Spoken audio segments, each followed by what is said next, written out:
town hall for anyone who hasn't been to a warrant committee meeting or had reason to be there. With that, I think our first appointment is with Julie Welch to talk about the Hartford Street traffic. So, right here. Okay. Could we get a microphone over for Julie? I'm assuming it'd be easier for you to talk from a seated position rather. You can have the podium if you'd like it. My request is for weight limits on vehicles on Hartford Street because there's an inordinate number of cement mixers, mostly from Tresca. There's 18-wheelers. There's oversized construction trailers hauling heavy equipment that exceed the size of the lane. The lanes are only about 10 feet wide, at least in front of my driveway, and the vehicles come pretty close to filling up the lanes, so they don't have a lot of room to maneuver. In a lot of places, the road curves, it goes up and down, so there is very limited visibility, and if you're driving a full cement mixer or an 18-wheeler, you can't stop on a dime, and there's a lot of cyclists, including children who are not accompanied by their parents. They're on summer vacation, they're unattended, and it gets particularly bad when Westwood is paving and they detour all the heavy equipment right down Hartford Street. I was out there one morning for a half an hour and I recorded 13 cement mixers plus other vehicles. It's just such a horrendous diminishment to our quality of life. They're spewing diesel fumes, which are carcinogens. They're endangering the children and the adult cyclists. I almost got run off the road by one of those construction haulers hauling a bobcat or something because I was in front of this ditch that goes on for about a mile where there is basically no shoulder. This oversized vehicle was halfway into my lane, and I was between that and the ditch. And if I had not had a small car, I would have ended up in that ditch, which is quite deep. It's about 4 feet deep. So as you can tell, I'm pretty irate about this. I think we pay very high property taxes because we are hoping for a certain quality of life, but it does not exist on Hartford Street anymore. And it's the worst in the summer because that's when Tresca does their construction. But that is unfortunately when kids are on school vacation. That's when that farm across the street kicks into high gear. So not only do we have heavy equipment, we also have tractors, plowing up the farm. There used to be all kinds of workers that would park their cars on Hartford Street that worked the farm, but they must have wised up to the situation and found a new place to park. But it's not a great place to live anymore, and that's all I have to say. Could I just ask one question for clarification? The Tresca trucks were being detoured on Hartford because there was construction in Westwood? Well, it was all summer long. It was off and on. Sometimes it was for a week, sometimes it was for a day or two. But every time they would pave on 109, they'd send all the heavy, probably all the cars, but on some days there were probably 40 to 60 cement mixers. Now what I did was I would sit out at the end of my driveway for a half an hour, taking a tally, and I know you can't, calculate what that's going to mean for a whole day's worth of travel, but if I counted 13 in half an hour, I think it's safe to say there's probably 60 plus during a whole day, and I just think that's just totally unreasonable. I did have a couple conversations with Christine, and she told me that she talked to Tresca and they told her they preferred to go on Route 109, but I don't believe them because they kept coming. Even when the construction was over, they continue to use Hartford, and I think it's because it's 0.3 miles less than 109, and they think they're saving a lot of money, but even if you get 3 to 8 miles per gallon, which is probably what a cement mixer does, they're not saving a lot of money. It's 0.3 of a mile.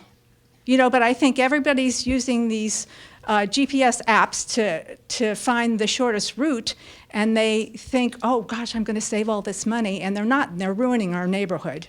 So what my question was really whether the construction in Westwood is over now that we're past the summer. Well, it is, but I don't want to have a horrible summer every year, because I'm sure they're going to pave every summer in Westwood. And I'm sure it's going to endanger little kids that are out there on their bikes.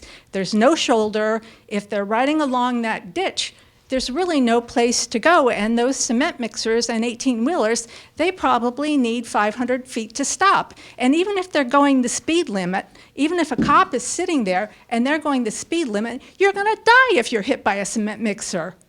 It's just the weight. Okay. A lawyer on my left and a lawyer on my right. Do we have any comments? So I thank you for the emails. Christine forwarded those to us. I took a look at the gps.gov website and found that very interesting. And they even had, I guess, the suggestion there of doing the weight limits for vehicles. And also thanks for your remarks here, because I thought from the email, I must have misread it, but I thought it was that you said it was 3 miles less on Hartford Street, and I kept thinking, oh my God, I've got to start taking Hartford Street.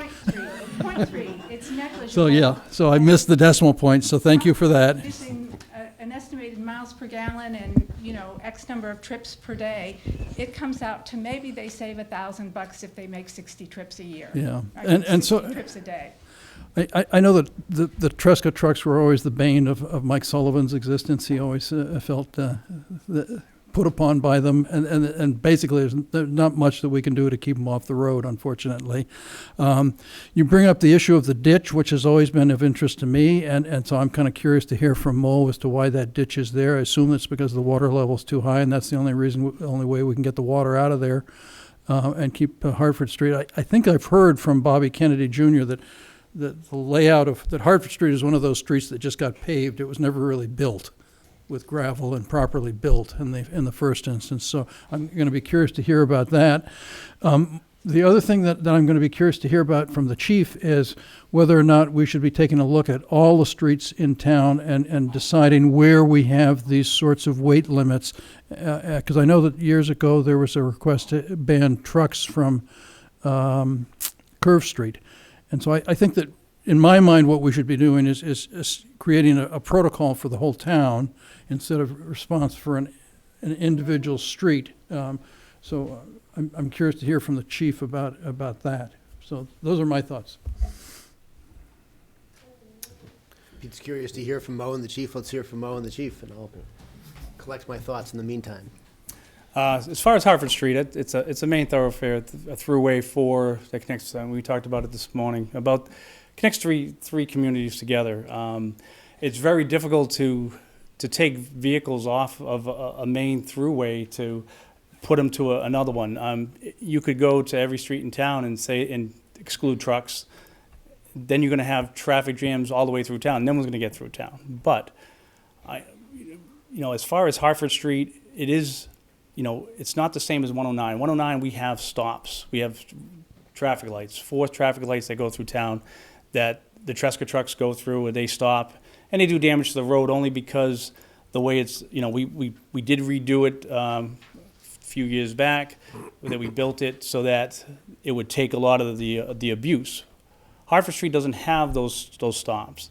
The roadway is built to support traffic, but if you had traffic like that 24/7, 365 days a year, yeah, it's going to do more damage to that road because it's not built the same way as 109.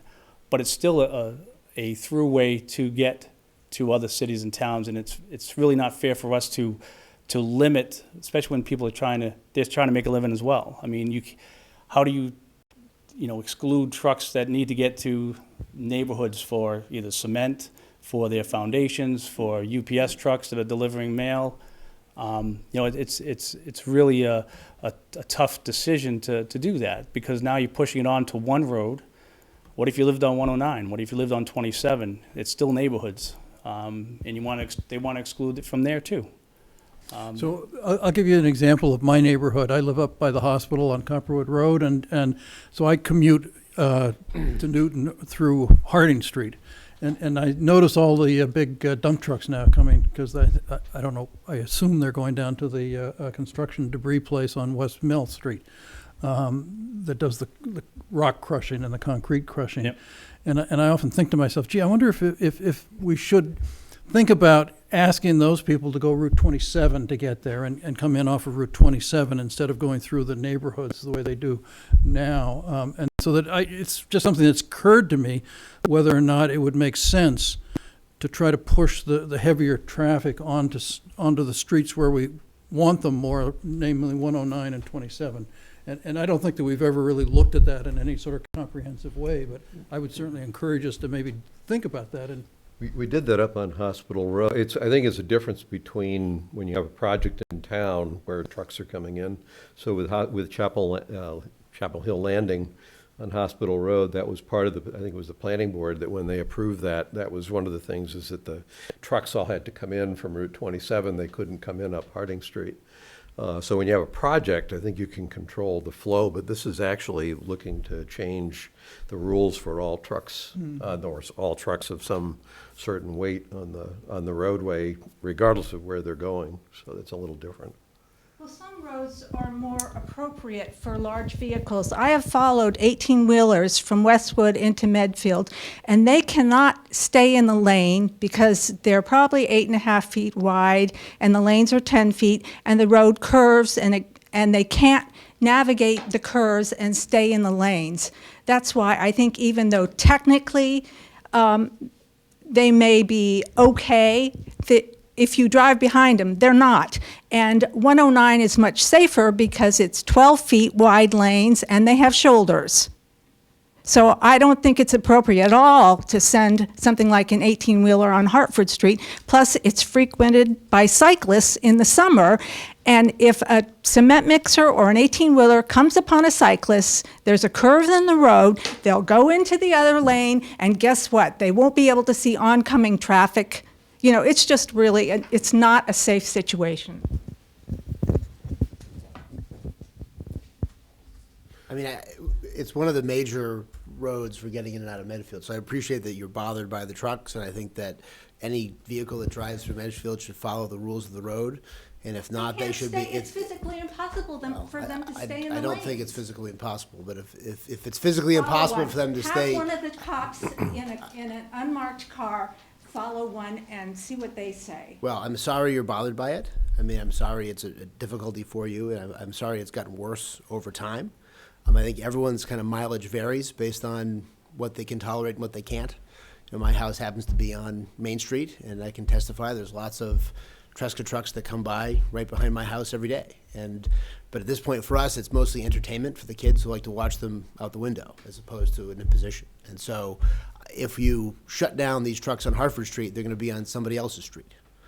And you know, I appreciate that it's gotten worse. I'm sure it was worse over the summer, and I'm sorry it bothers you, but I just think for a pretty main drag, I drive Hartford Street a lot, and always the speed limit through Dover and Westwood, because there's always a police car in Westwood on the speed trap.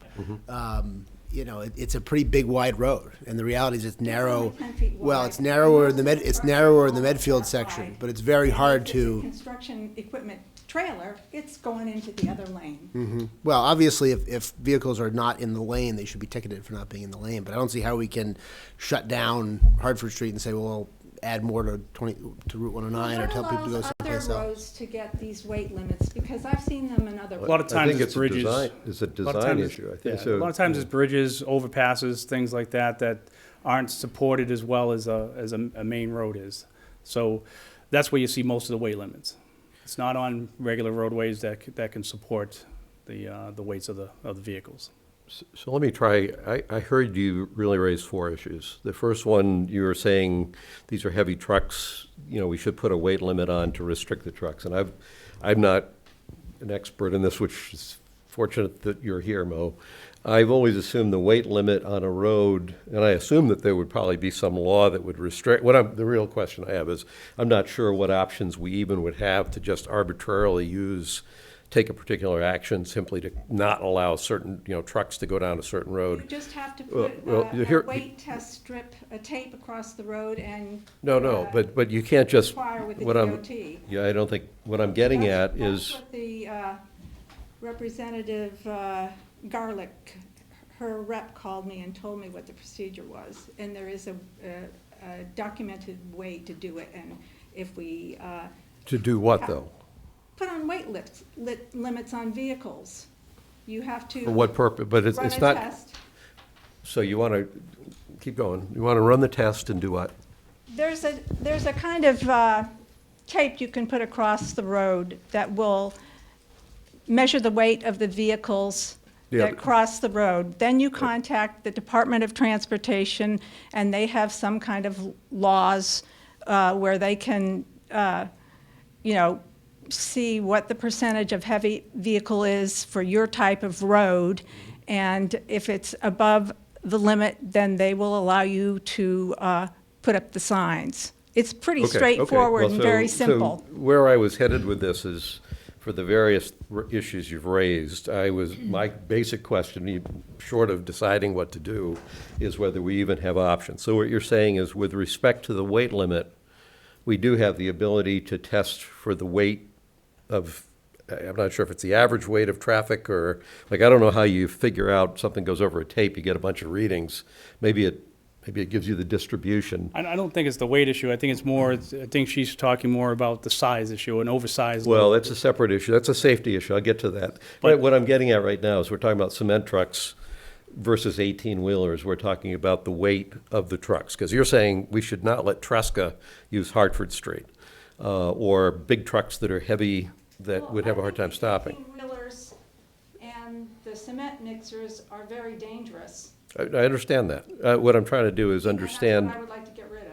I understand that, but I'm looking to see what options the town would even have to do anything about this. Well, what Representative Gorelick's person told me is there's a straightforward procedure, and I'll have to So- look so through my- my notes in my email, and I can forward that to you, but it's pretty cut and dried, and it's pretty basic. So basically, there'd be some laws that if we have a certain amount of, somehow or another, some frequency and weight of traffic, if it gets to some level, that can be measured, that can be evaluated against the design of the road. And if the design of the road proves to be inadequate for that traffic flow, That's then you what can it put a is. weight limit on it. That's what you're saying. Well, that's something, I guess. So that's going to take a lot of our plow trucks away as well. It's gonna take what? Our plow trucks away as well, especially when they're loaded with salt and sand. As well as emergency vehicles. Emergency vehicles would fall into that as well. Okay, so my point is, I'm not even sure if we'd have if we wanted to do anything, I don't even know if we'd have But the usually, option of doing it. like I said, You usually can't the just road put- restriction with weight is usually because of a bridge, because of an overpass or a road that can collapse. This is a solid road. It's not something that goes over water or anything else. We have water ditches on the side, and that ditch on the side, we would need some extensive drainage to replace that swale there that you're talking about. We put a lot of reflectors there a couple years back, and it seemed to warn people of that ditch there. But for us to take care of all the water that comes through there, we would have to do an extensive drainage project all the way up Hartford Street to get rid of that. Okay, So I would just mention too that even though there's a procedure, you don't always get what you want out of some procedures. There's a procedure for setting speed limits. But the procedure is that you have to actually test to see how fast everybody's driving, and then you set the speed limit at what 85% of the people are driving. So, and usually that ends up being higher Right. than what you expected the speed limit to be. So I don't know if that's the same sort of hidden Well, I don't know. problem. so let me keep going on your list. So what I hear is the weight issue, trying to address what you're asking for through weight. It may be technically feasible to do it. It's going to introduce complications. If we put a weight restriction on that road, then there are implications beyond just Tresca trucks and 18-wheelers not going down the road. There's town. Let's just set that aside. But you have to get Dover and Westwood to buy in, since Yeah. Hartford Street goes through that. For sure. Which they won't have the same issue, because it's very wide in Dover and Westwood. I mean, they wouldn't, if I were Dover and Westwood, I would never agree to that because it's very wide. I mean, Why? because Hartford Street through Dover and Westwood is very wide. And so they don't have that same issue. So I can't imagine, for Dover and Westwood, I can't imagine they would have any incentive to do this at all because, I mean, they've already put in a lot of stuff on Hartford Street to slow the traffic down, but it does probably relieve some of the burden from 109 for them, which is obviously even more congested in Westwood and for 109 than us. I guess I'll just have to move. So well, let me you have more on the list, if you just humor me. The second piece you talked about, I guess there's three things. The second one that I would pick up on what you said was you raised safety issues. And it seemed to me the safety issues are two parts. One is we have trucks going down, it's a windy road, and there's people on bikes, and both kids and adults on bikes. And you raise the issue of how narrow the road is relative to how wide the trucks are. Yes. So my question back to, so my only question, I don't think you're going to get everything you want. I'm trying to figure out whether there's anything you can get. So that's where I'm coming from here.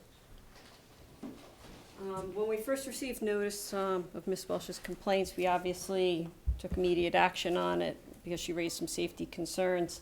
In addition to speaking to Mo about what possible restrictions we might be able to have, and had kind of the same conversation that this particular road is a throughway that connects 3 communities. It might be impractical to change the route.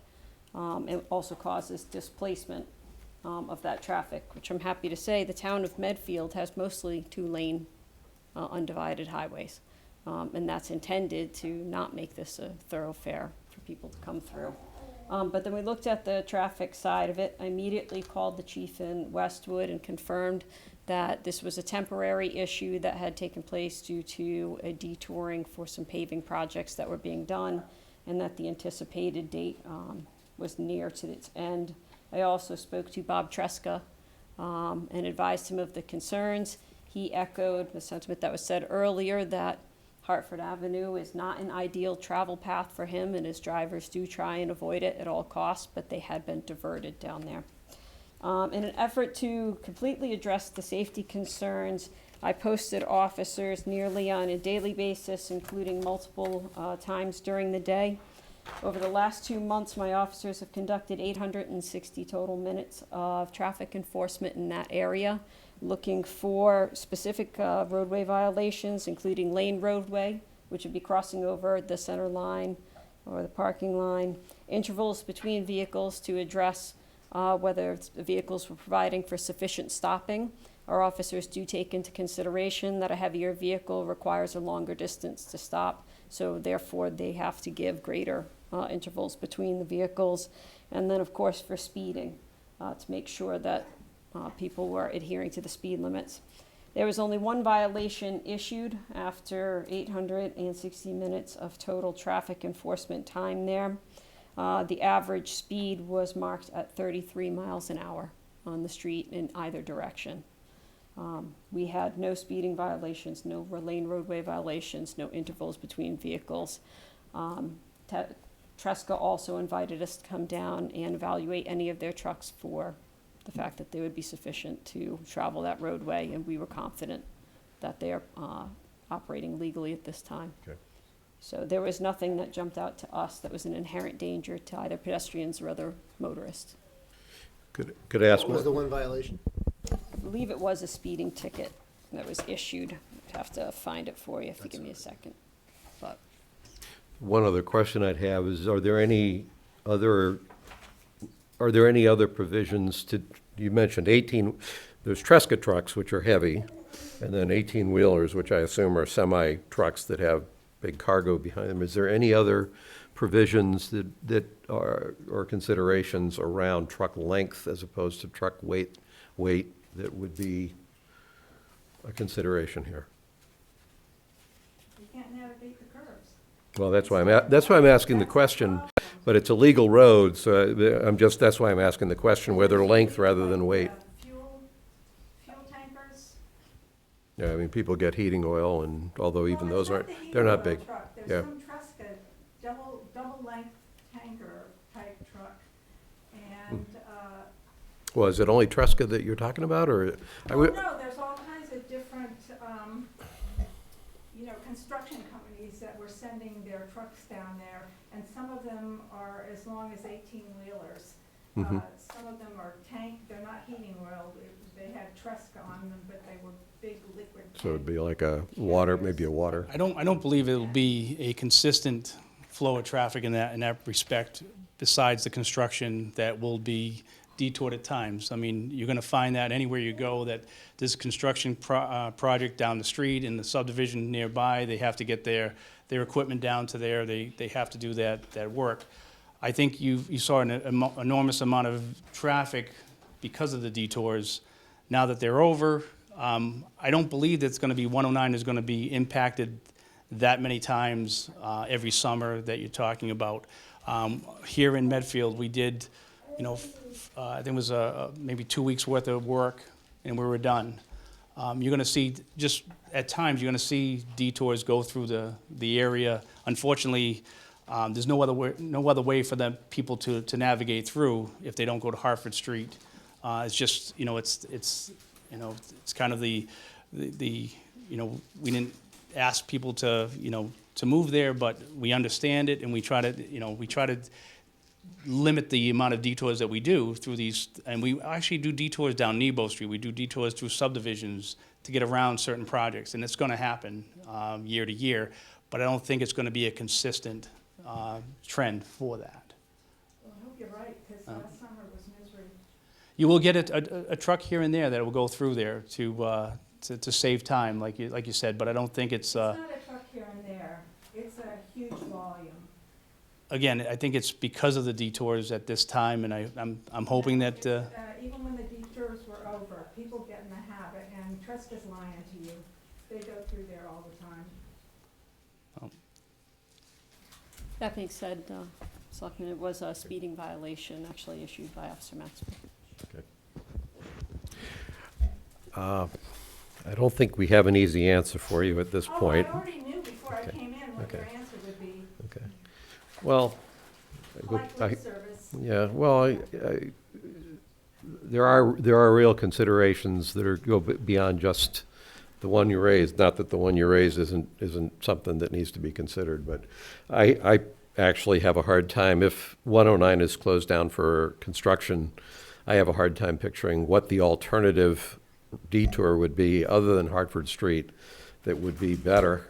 I actually think any other alternative detour would probably be putting traffic down a narrower or a windier street, certainly at a longer distance, but I'm not actually sure how you would get around that. Streets that are narrower than 10 feet? Yeah, Pine Street, Pine Street? yeah. Harding For is sure. probably too. Harding probably is too, yeah.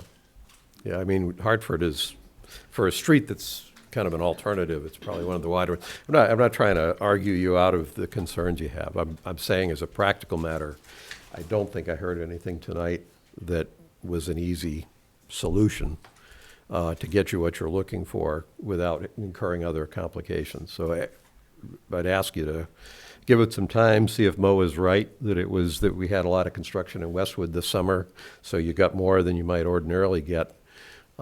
Certainly, if this was something that occurred every single year or occurred year-round and it just became a different pattern of traffic, then we'd probably have to take a harder look at it.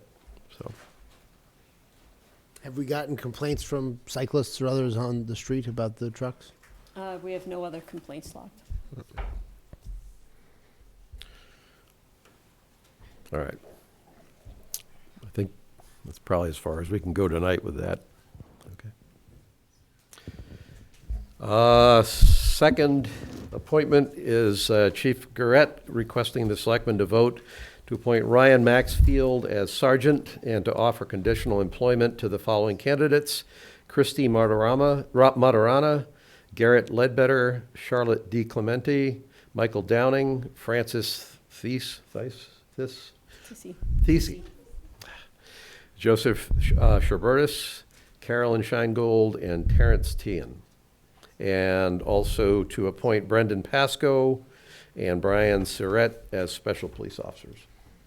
Yes, to address the first issue, as you know, I had 2 retirements earlier this year that created vacancies in the supervisor's position. Currently, we are under civil service, and through that process, Officer Maxfield is the #1 candidate awaiting appointment to the rank of sergeant. It would be both foolish and dangerous of us to operate without supervision. I think it puts the agency in the town, as well as the officers, at quite a bit of liability to have inadequate supervision. Ryan is almost a 4.5-year member of the police department. His record here is without blemish during his tenure. He recently approached me when I took over to initiate a new program for community crisis intervention, for which he has spearheaded and become a coordinator. We are rolling that program out in October.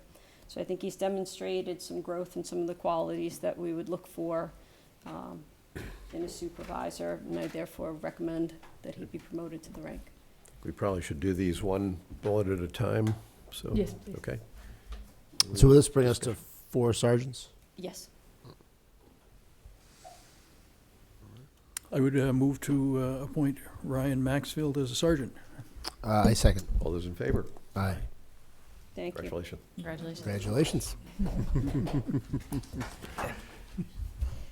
The next order of business, as you know, through the civil service process, we received a list of candidates September 1st from the last testing process. We are currently short 5 officers. I anticipate that becoming 6. In order to do that, we made a request per the civil service rules for 2+1, which would give us 13 names. Of those 13 names, we only had 8 people available to us to sign up.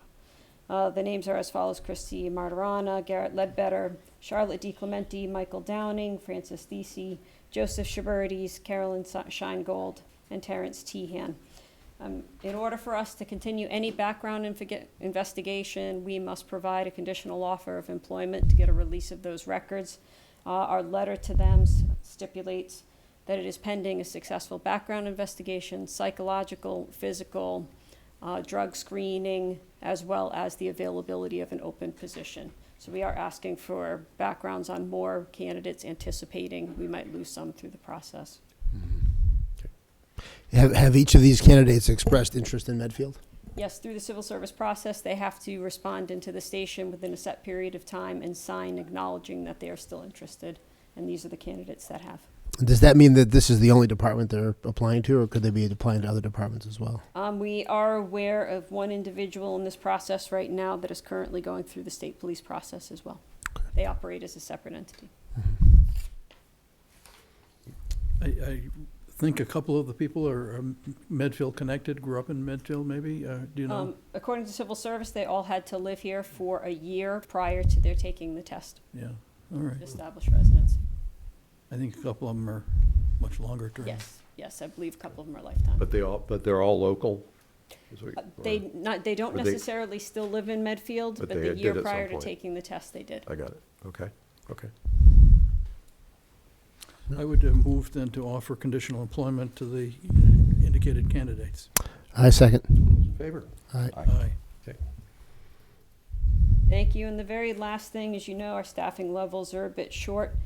In an effort to supplement our staffing levels with qualified individuals, and making the recommendation to appoint Brendan Pasco and Brian Surratt as special police officers. A little bit of background: Brendan Pasco is the officer that we had asked to come here as a lateral transfer. He was very interested in becoming a Medfield police officer. However, through the civil service process, it required a sign-off by his current holder of his civil service status, which was Cambridge. They refused to do so, even though he is no longer an employee there. And that was a flat answer of no. Brendan is still so committed to the town that he did ask if he could come here in a special capacity and continue to learn the town and the people and get a feel for the agency. Brian Surratt is currently a firefighter for the Medfield Fire Department. Much as we have some of our officers who are called firefighters for them, I think it's a wonderful mix for us to bring a firefighter into the police fold. They get to see the town in a very different function. They're familiar with the citizens, the roadways, et cetera. I therefore think he would be an asset to us. Has our legislative delegation done anything to try to help change Cambridge's mind? Yes, we have exhausted every political union professional avenue that we could. Do we know why they're objecting if he no longer works there? It is their policy that they do not, they would require they reinstate and release, which is simply the transferring of a document. I sign one, I sign the other. They stated that they will not reinstate, even for the briefest of time. We even offered to hold him in the Medfield police station while we did the paperwork, and the answer was still no. So In does case he tried to do something as a Cambridge officer? Yeah, show up in Cambridge and report for duty. We were willing to do anything, and the answer was repeatedly no. And so is there any way that he can ever become a Medfield police officer? As long as we are in civil service, the only way for him to do that would be to move into Medfield for a year and then take the next available civil service test. For that, he currently has a home in Sharon with his wife and child. Yeah. I would think a special act of the legislature would get it done too, probably. But Civil service, I'm not sure I that, don't know. it's kind of strange. It is Need strange. leverage on Cambridge. Let me know when you find Any some. ideas, send them to the Board of Selectmen. I will say this, I reached out on a professional level, and the people who were there highly supported this candidate. They said he had been a tremendous officer for them. They made every effort they could, because they Police Depart- felt The Cambridge bad. Police Department made an Yes. effort for you. So is this Isn't that this some- is a city-level policy or something? This is a human resources policy. That's ironic. All right. All right. Motion? I would move to appoint the two candidates as special police officers. Second. All those in favor? Aye. Thank you. Thank you, Chief. All right. Next item of business is the Kingsbury Club assignment of the solar lease and consent to assignment. Steve Porter. I'm going to recuse myself from this. Just because you're a member of the Kingsbury Club? No. I know. Good evening. So the request is simple. We've created an LLC to develop the project underneath our entity and assigned it in. We've got the approval of the Kingsbury Club, and since the town owns the land, we also want to get the consent of the town. So it's kind of a crossing Ts and dotting the Is from a legal perspective. And I'm happy to answer questions. I emailed to Christine a whole slew of documents that kind of They have them. go along with You this. do. Yeah, the leases you've seen before and approved those. This is just kind of how the projects get built out and move forward. And the second piece is from Eversource East, the utility, that wants landowner consent as part of the interconnection application process, which is what we're in the middle of now. And they just want to make sure the landowner's okay with a solar array going in there. And the terms of that agreement essentially say between the utility and the landowner, we're not going to hold each other accountable. We're going to hold the solar developer accountable for that project. And I'm happy to answer questions, but I think this is largely ministerial. Yes. When Sarah Tricott was in here, when we did the original lease signing, she explained that there would be a two-step process and they would be coming back to us once they had this next step in line. Mark has reviewed everything and was fine with the documents. So I'm the non-lawyer, he's the lawyer, but, in going through all of that, not in detail and because they looked very similar, but I thought my understanding, I think you have there are four separate leases. I'm assuming the LLC that you're actually the assignee, I guess, that's a legal entity that you've created for this project, and you've done that just to create the legal separation for the project as opposed to your main company. This is just a matter of working that legal transaction to assign this whole thing over to them. We are, I think, a co-signer on those documents. I think we're just a third signature. Right, So on that's- the leases themselves. Okay, and yeah. effectively, all that means is we don't have an objection to what you're doing internally between you as a signer and your other LLC as assignee. Right. Okay. get that, and then the other piece makes sense, that we wouldn't have any disagreement. Okay, then I don't have any questions. So my question was just was who the investors were in the LLC. Because you have the investors in the LLC, you've got Energy Ventures Group, NRG Tree LLC, and Sunspire Solar, which is you. Right, well, Sunspire. yeah, Clean Footprint is my brother's company. We partner with Energy Tree and created Sunspire, and that is kind of our joint venture, developing solar projects here. Sunspire is the current holder of the lease. Exactly. And so Sunspire is assigning this to the LLC and taking on 2 new investors. And my question is, Exactly. who they are.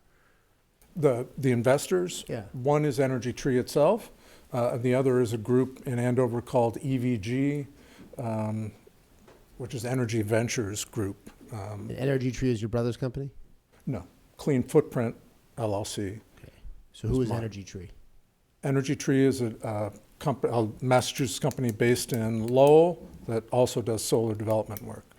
And Clean Footprint, Energy Tree have created this 50-50 vehicle, which is Sunspire, which is, it'd be easier with a little organizational Yeah, no, I get chart. it. I get it. I'm just trying to understand who the actual, because people are, and So- who the actual entities with assets are behind these. I realize this is a special purpose vehicle for the purpose of this Right. project, but the only interest the town has in this, as the landlord, is that everything is kind of done well, and it's not going to be a half-built mess and all that sort of stuff. So you want to know, whenever you have this kind of special purpose entity, who the actual people are, or Right. who the company is, if it's General Electric or somebody like that. So that's my question. These are all LLCs, which are pretty easy to create. Who are they? Who are those people?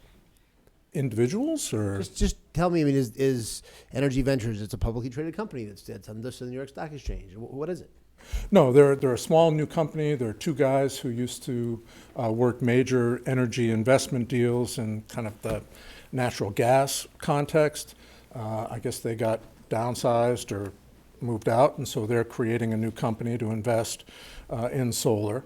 And we're, I think, one of the first projects they've invested in, but they're quite experienced in kind of the bigger scale development issues, which has been helpful to us going forward. So actually creating the LLC, which is called 2 Ice House LLC, 2 Ice House Road, allows us to bring in the investors as well. And so in a way, we've got a more robust team within that LLC than we do at the Sunspire level, because we have the investors. And so do those 2 investors in Energy Venture Group LLC, do they have any connection to the town of Medfield? Do they have any connections? Connection to the town of Medfield? No, other than we're looking at other properties potentially, and I know we've, so nothing direct, nothing based here. Okay. And now, how about Energy Tree is you? Who is Energy Tree? Energy Tree, TJ Cavanagh is the head of it. He's lives in Andover. Their Energy Tree's office is in Lowell. He's, I guess you would describe him as a serial entrepreneur. He's launched a number of businesses in the tech industry and got into solar first by creating a computer-based platform to help homeowners analyze different competing offers, and then met my brother, and in talking, they thought, well, we can work together in the commercial and industrial space, which is Kingsbury Club. And so that's where that partnership was born. And Clean Footprint is actually a Florida company, but has been active in Massachusetts developing solar for about 6-7 years. Okay.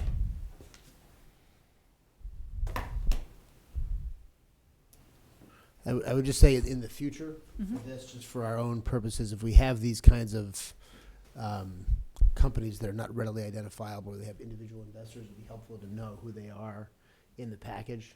Just Sure. for our own kind of clean, making sure we don't have to recuse ourselves, making sure there's not some issue, who it is, and all that. So I did, you probably got the certificate of, from the Massachusetts Department of State for the new entity, so, Yeah, but I think the only one listed on there is Sunspire.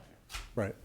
Well, I think EVG's on there as well, but yeah. But again, that doesn't answer the question. At some point, when you strip all these ways down, there's an actual living, natural human person at the bottom of it. Yeah, I mean, I Sometimes get it. it's helpful to know who that is, if the company behind it is not NSTAR or General Electric or some. Well, I think the last time we were here was for a planning board meeting, and it coincided with kind of a meeting of the two companies. We were actually here with 5 or 6 different people, so it's just me tonight, but. Yeah, no, it's just helpful to know. It's not saying you did anything wrong. It's just Right. helpful to know because you get, I mean, obviously, again, from in terms of protecting the town's interest in the land, we want to have some sense of who it is we're dealing with Sure. and all that. And that's- I mean, if you want a little organizational No, no, no, structure, no. I can provide This that. has answered my Okay, questions. but, great. Yeah, so. Let's see, I start with the motion, you second it? Sure. I move that we go ahead and sign the legal documents for 4 leases and the endorsement of Eversource as a landowner to allow this project to continue. All those in favor? Aye.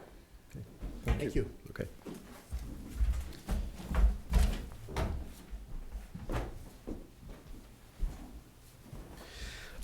Next item on the appointment list is the Transfer Station and Recycling Committee Chair, Nancy Irwin.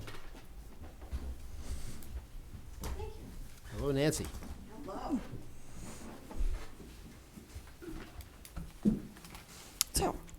So I'm Nancy Irwin. I'm the new chair of the Transfer Station and Recycling Committee, only for a couple of months, so I've never been here before to present anything about the Transfer Station and Recycling Committee. So the 2 members, so Jackie Alford has been very active in Medfield in what are now defunct committees, defunct organizations like Medfield Green and Savvy Women's Alliance. She has been coming to the TSOC meetings since the spring, although she has not been a member. She's not a member yet, but she's been coming. She offered to run the TSOC booth at Medfield Day, and she did a great job with that. She is on the Plastic Bag Initiative Committee. She is really big on education and has been to the high school recently to talk to, I'm not sure if it was a science class or the environmental science club, but she talked to them, and she's a very dynamic person and excitable, and she talked to a lot of high school students who are very interested in working in recycling here in Medfield. So I highly recommend her to be a member of the TSOC. Great. Sounds good to me. Okay. I would move to appoint Jackie Alford to the committee. So I want to broaden this just for a minute here, and it may be that we don't, this may not be the time or the place to have the broader discussion, but I as far as the candidates, I don't have any problems, so that's not the issue. Okay. I am concerned with, put it bluntly, I'm concerned with the amount of Mo's time that got wasted this summer in the middle of road construction season with people who were upset with how things were going at the transfer station. Well, that's a swap issue. That's not really TSOC issue. but- Well, okay, And so. I do apologize to Mo. Yes. Well, okay, so that was where I was headed. This is the This is the Transfer Station and Recycling Committee. Great. Part of that is the swap. We do a lot of things on that committee, and the Okay. swap is only one part So of that, okay. So I can discuss that later. Okay, no, that's okay. So what I'm getting at is this is the committee that's the committee overseeing the transfer station overall, Well- not just the swap.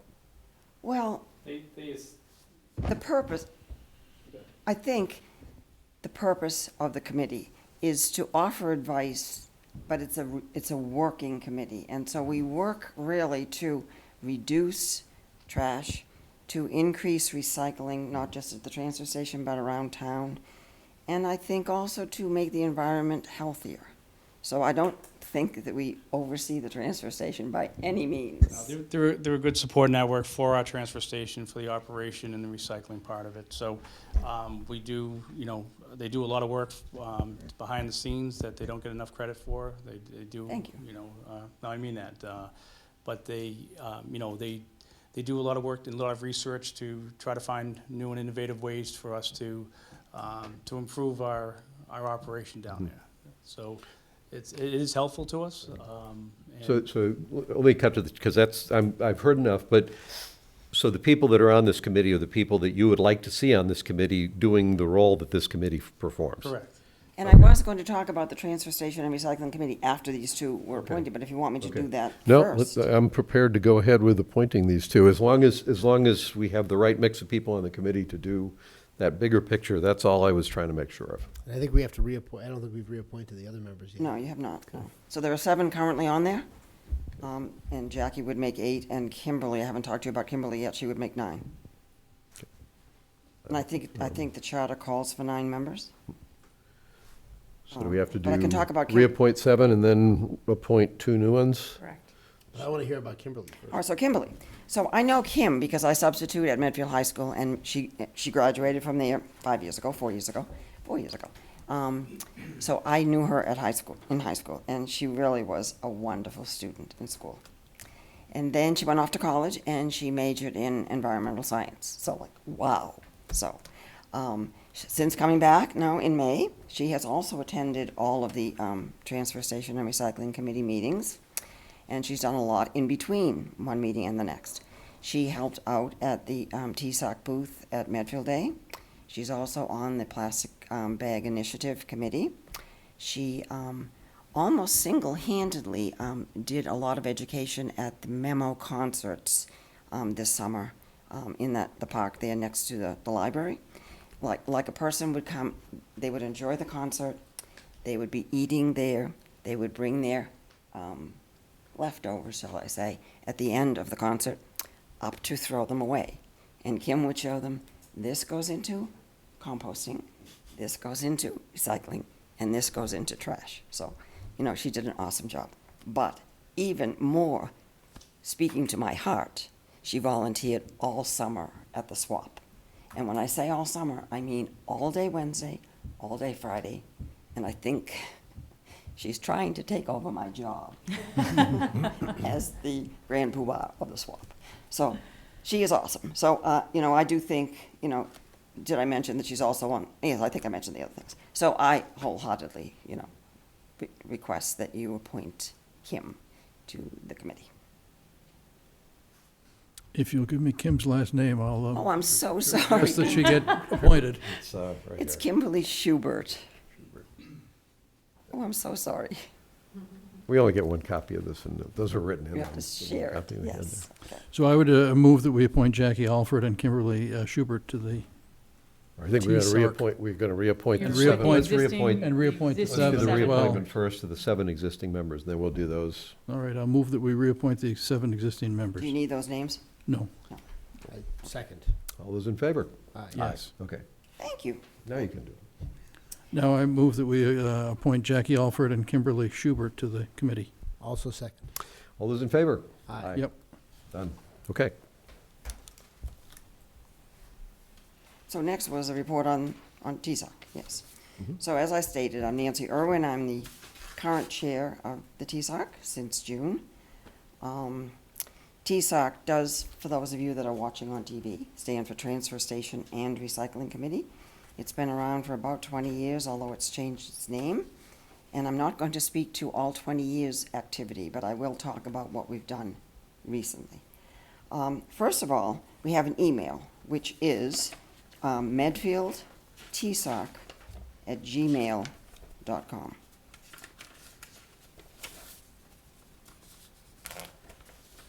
So if anybody wants to email questions, comments, if I don't explain everything today, feel free. Two projects that, I'm going to talk first of all about the 2 projects that we've done recently that I'm really very proud of and very excited about. The first one is the Plastic Bag Initiative. So it took a lot of work from a lot of committee members. And as you know, the plastic bag ban went into effect, was approved at town meeting in April, and it will be going into effect November 1st. So that means that if you go to any of the shops here in Medfield, you will not be given a plastic bag at checkout. So I would encourage you to bring your own reusable bags. So November 1st, that's happening, so a month from today. The second thing that has happened recently is something called constant contact, which I don't know if you know what that means, but okay, so it's an email burst that can be sent out to a specific audience about a specific topic. So the first, and this has been going on for a couple of, it's been in the works for a couple of years. So just yesterday, it actually went into effect here in Medfield. And it got sent to anybody in Medfield who had purchased a transfer station sticker and provided their email to us, to Donna, I guess, at the DPW. And the email went out yesterday. And the first topic was talking about Medfield Green Month, which is happening this month. So everybody that got that email knows that it's happening. So the 4 weeks in October at the transfer station, different things are being, what's the word? Being offered. Yes. So things like the electronics, building supplies, great baseball equipment for underprivileged kids, books for the library, fabrics for Epilepsy Foundation, styrofoam, backyard composting equipment. So we've received so far some very favorable responses from the supposedly 4,000 people that got this email. So a lot of people are saying thank you for the information. So those are the two most current things that are new. In addition, we are going to be doing backyard compost sales at Medfield Green Month during one of the weeks. Is it the third week? Yes. Second week. So you can purchase these backyard composts for use in your own backyard. If you do not get it through TSOC, you can get it at Wills, because we partner with Wills in terms of the composting program. Then there's also an ongoing composting program at the transfer station. So there are 4 trash barrel looking bins at the transfer station near the blue building where you deposit your trash. And the additional thing about these is that not only can you compost fruits and vegetables like you can in your own backyard, but you can compost meats and fish and bones and dairy. So I think it's very interesting. And I have a backyard composter, and I haven't used it since the compost program went into effect in Medfield. I thought, I'm not going to bring my food scraps in my car down to the transfer station, but I do, yes. And as an aside, you have to use special bags in your recycling, your kitchen recycling container. And they should be put in the freezer, because that extends the life of them, because they will start to kind of biodegrade, after time. So if you leave them in your freezer, then they will last a little bit longer. Other programs that we have at the transfer station are 8 different donation bins. So I believe the committee in the past looked at which ones should be allowed to come to Medfield. And I do believe 6 out of the 8 of them do pay a fee to be in Medfield. So they are Epilepsy, Salvation Army, Medfield Schools, Goodwill, Red Cross, St. Vincent de Paul, Recycle That, and Hand-Me-Downs. And in addition, there is that walk-in trailer at the transfer station that is the Epilepsy Foundation, so that you can bring your items there anytime the transfer station is open. They do, that particular one I know a lot about. They don't take furniture, they don't take baby items such as cribs and high chairs and that sort of thing. And they really prefer clothing, fabric, and books, but they will take other items as well. We had a mattress recycling program at the transfer station. We were given a grant, and the grant allowed the mattresses to be recycled for free. The grant is up, and so we're hoping that maybe by this winter we'll have another way to recycle mattresses at the transfer station. We do a lot of education, so Constant Contact is one way you can send a burst out to as few as 2 people or as many as the whole town. So we can do education through the constant contact. It's also done through social and other media. The memo summer concerts, like I mentioned, that Kim was very active in, and special programs. So education is a big thing. Jackie had been in the schools talking about it. I talk about it when I'm there subbing as well. So we're big on educating the townspeople about recycling and recycling options and why you should recycle. And then I talked about Medfield Green Month for this month. It's also done in May. And in January, there's a special styrofoam collection, just styrofoam only, for all that styrofoam that you might have in case you got a lot of holiday items from Amazon. So you can save your styrofoam for January. Public space recycling is another new thing that's happened this year. So there are 2 places in Medfield that the DPW picks up the barrels that are half recycling and half trash. And that's in the public space outside of Subway, and the other one is the public space outside of North Street Market. That's a pilot program, and how is it going, Mo? Very good. Very good. Good. It's tough though because some of the people are just throwing all the trash, just stuffing it in there, and not going to the transfer station. So, it gets jammed up a little bit at times, but people get the hang of it eventually. Yeah. So how often do you pick up? Probably I think it's every other day, every third day. Oh, really? Yeah. Wow. So Wow. they go around and try to keep Yeah. it open. Nice. Yeah. Nice. Thank you. And then, of course, is the swap, which is my favorite, of course, since I know most about that. So the swap closed on Saturday, September 28th. It closed. All of the items got taken by Epilepsy Foundation or Salvation Army. They each sent a large truck, and all of the items got packed in there, including the furniture. So I had over 30 volunteers come down that day and packed boxes of kitchen items and books and all the other items other than furniture. And then the furniture went into the trucks as well. So it's awesome that did not, at the end of the day, at the end of the year, did not get thrown into the trash, into the waste.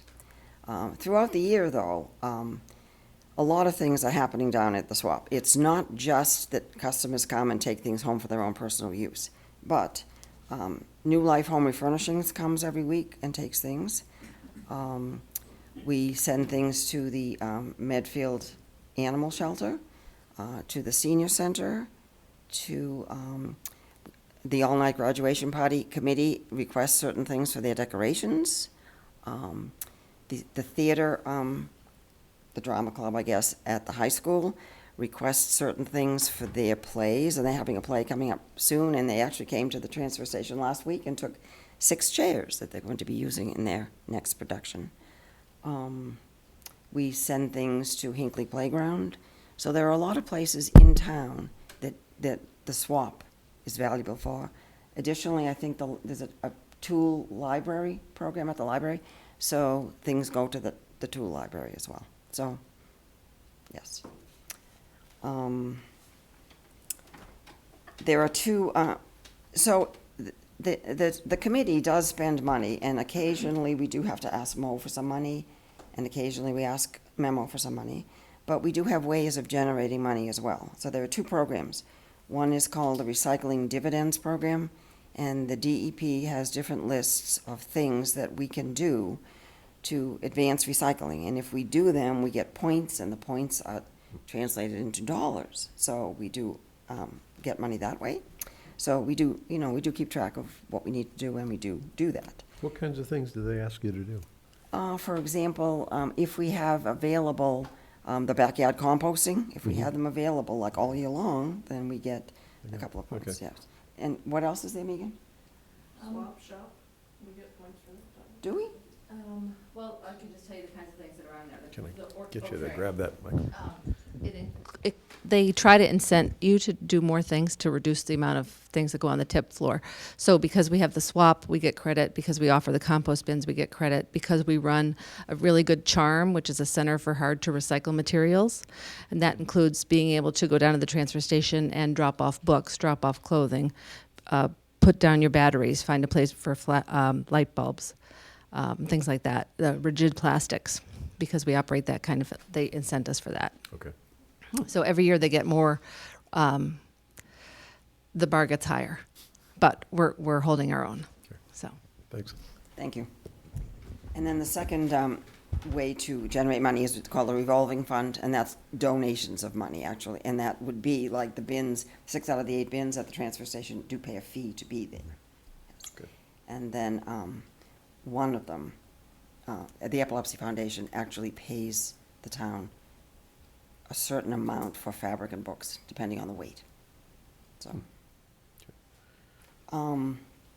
The books they're interested in, it's the weight of the book. So then, like, if people have really old books, is the Epilepsy Foundation interested in those, or? so the only thing the things they don't want textbooks, they don't want encyclopedias.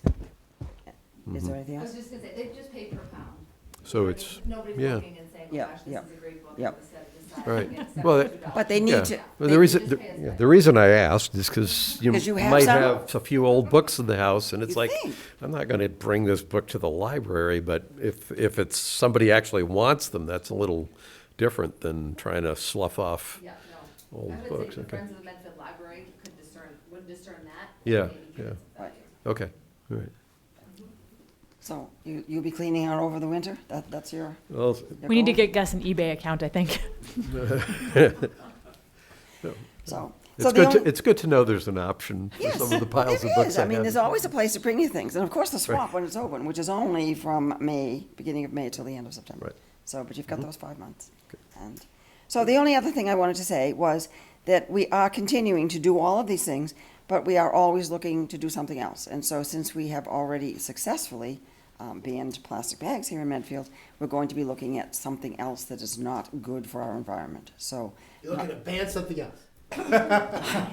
yes. What are we gonna ban this year? So do you have any suggestions? Any suggestions? It will take a while to do some research, but we're thinking maybe straws, maybe styrofoam, maybe single-use plastic bottles. We're not sure, but we're going to try to keep this environment healthy. So I think that's all I have. Does anybody have any questions? Doesn't sound like you had questions. Well, yeah, I mean, the issue that I knew was simmering, at least over the summer, was the issue around the swap and around parking and people staying too long. And No, people do not stay too long. I am the grand poobah of the swap, and the rules are you can stay for 30 minutes to make space for someone else to come in and do shopping. There are, I forget how many parking spaces there are down there now, 20 or 25 maybe. I estimate 300 to 500 people come to the swap every day. So like, people have to come in and leave. We did have an issue though, about people. so not- let me cut to the chase, because I've had all summer to think about this. And in fairness, part of it is that I actually went to the swap at the end of the day some months ago and got into an interesting conversation with one of the volunteers. So that's it caused me to shift my thinking a little bit. If I understand it, the half-hour limit, you have 300 to 500 people coming to the swap, and so the issue about only being there for half an hour is because you want to be able to turn over a limited number of parking spaces to give 300 to 500 people a chance to be there. There are at least some, and my main issue from a town management standpoint is having Mo tied down in any way, shape, or form with agitation of any type in the middle of road building season just really doesn't make any good sense to me. But if the issue is, the constraint is the parking spaces, and there are people who would like to be at the swap, I think it's because they're hoping to find something they can use, and they would like to be able to be there longer, and they're willing to invest their time.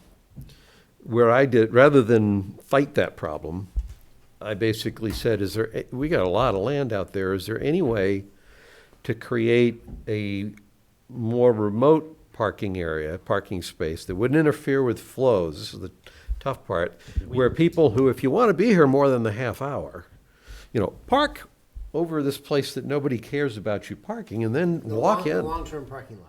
The long-term parking lot. And then you got a loading zone, so if you found something, you'd still have to go get your car and bring it in. But I'm trying to solve the problem by going in the opposite direction about going. The issue is we are constricted with wetland areas around the whole property. We do utilize a lot of the land for compost, for a lot of different things that we do out of our operation. And nothing against the swamp, it gets bigger and bigger and bigger, and it becomes uncontrollable sometimes. It depends on, how many volunteers you have, and there's no traffic, regimen out there. It's really just a free-for-all out there. So it is getting bigger, but it needs to be, the bigger you get it, the worse, I feel, the worse it's going to be, and it's infringing on the operation of the rest of the transfer station that we are normally trying to take care of. So it is a tough thing to do. It's tough to have the transfer station with the swap, and I understand that the swap is there to help to keep things off out of the waste stream, and they do a good job of that. But as it gets bigger, it becomes a little harder to control. If it was at another location, it could get bigger and bigger, it would be great, but we don't have that alternative at this point. So for us. We don't want it to get bigger and bigger. Sounds like And it's not just the parking situation, it's the shopping. The rule is parking and shopping for 30 minutes a day. But the reason for that is because of a space constraint. Not necessarily. I think that if, in the past, before I got involved, people were there all day long, and they sat there, and they filled up their cars, and they sat there, and they sat there, and they filled up their cars, went home, came back, filled up the cars, filled up the cars. That's not the purpose of the swap, for one person to do that, or for 5 people to do that. So, the purpose is to make it available to everybody, and to do that, I think you need to have a time limit of being there in your car and also shopping. Let me tell you the comment I got that kind of caused me to think harder. The comment I got was, if there's some people who want to spend a significant part of a Saturday at the swap area looking for things that have some value, they obviously are people who really, are that interested in getting those things that have value, and that maybe, at least for some of them, it's a financial issue. And so if people want to come and spend, I'm not trying, I understand your point about not having professional pickers use all the parking spaces, and then they just look to see what's coming in. That'll actually ruin the spirit of it, because people that think they're giving stuff to the swap to help someone else who needs it don't really want to just simply give the stuff to the swap so somebody can come in and say, hey, I can sell this on Craigslist for $20. That's great.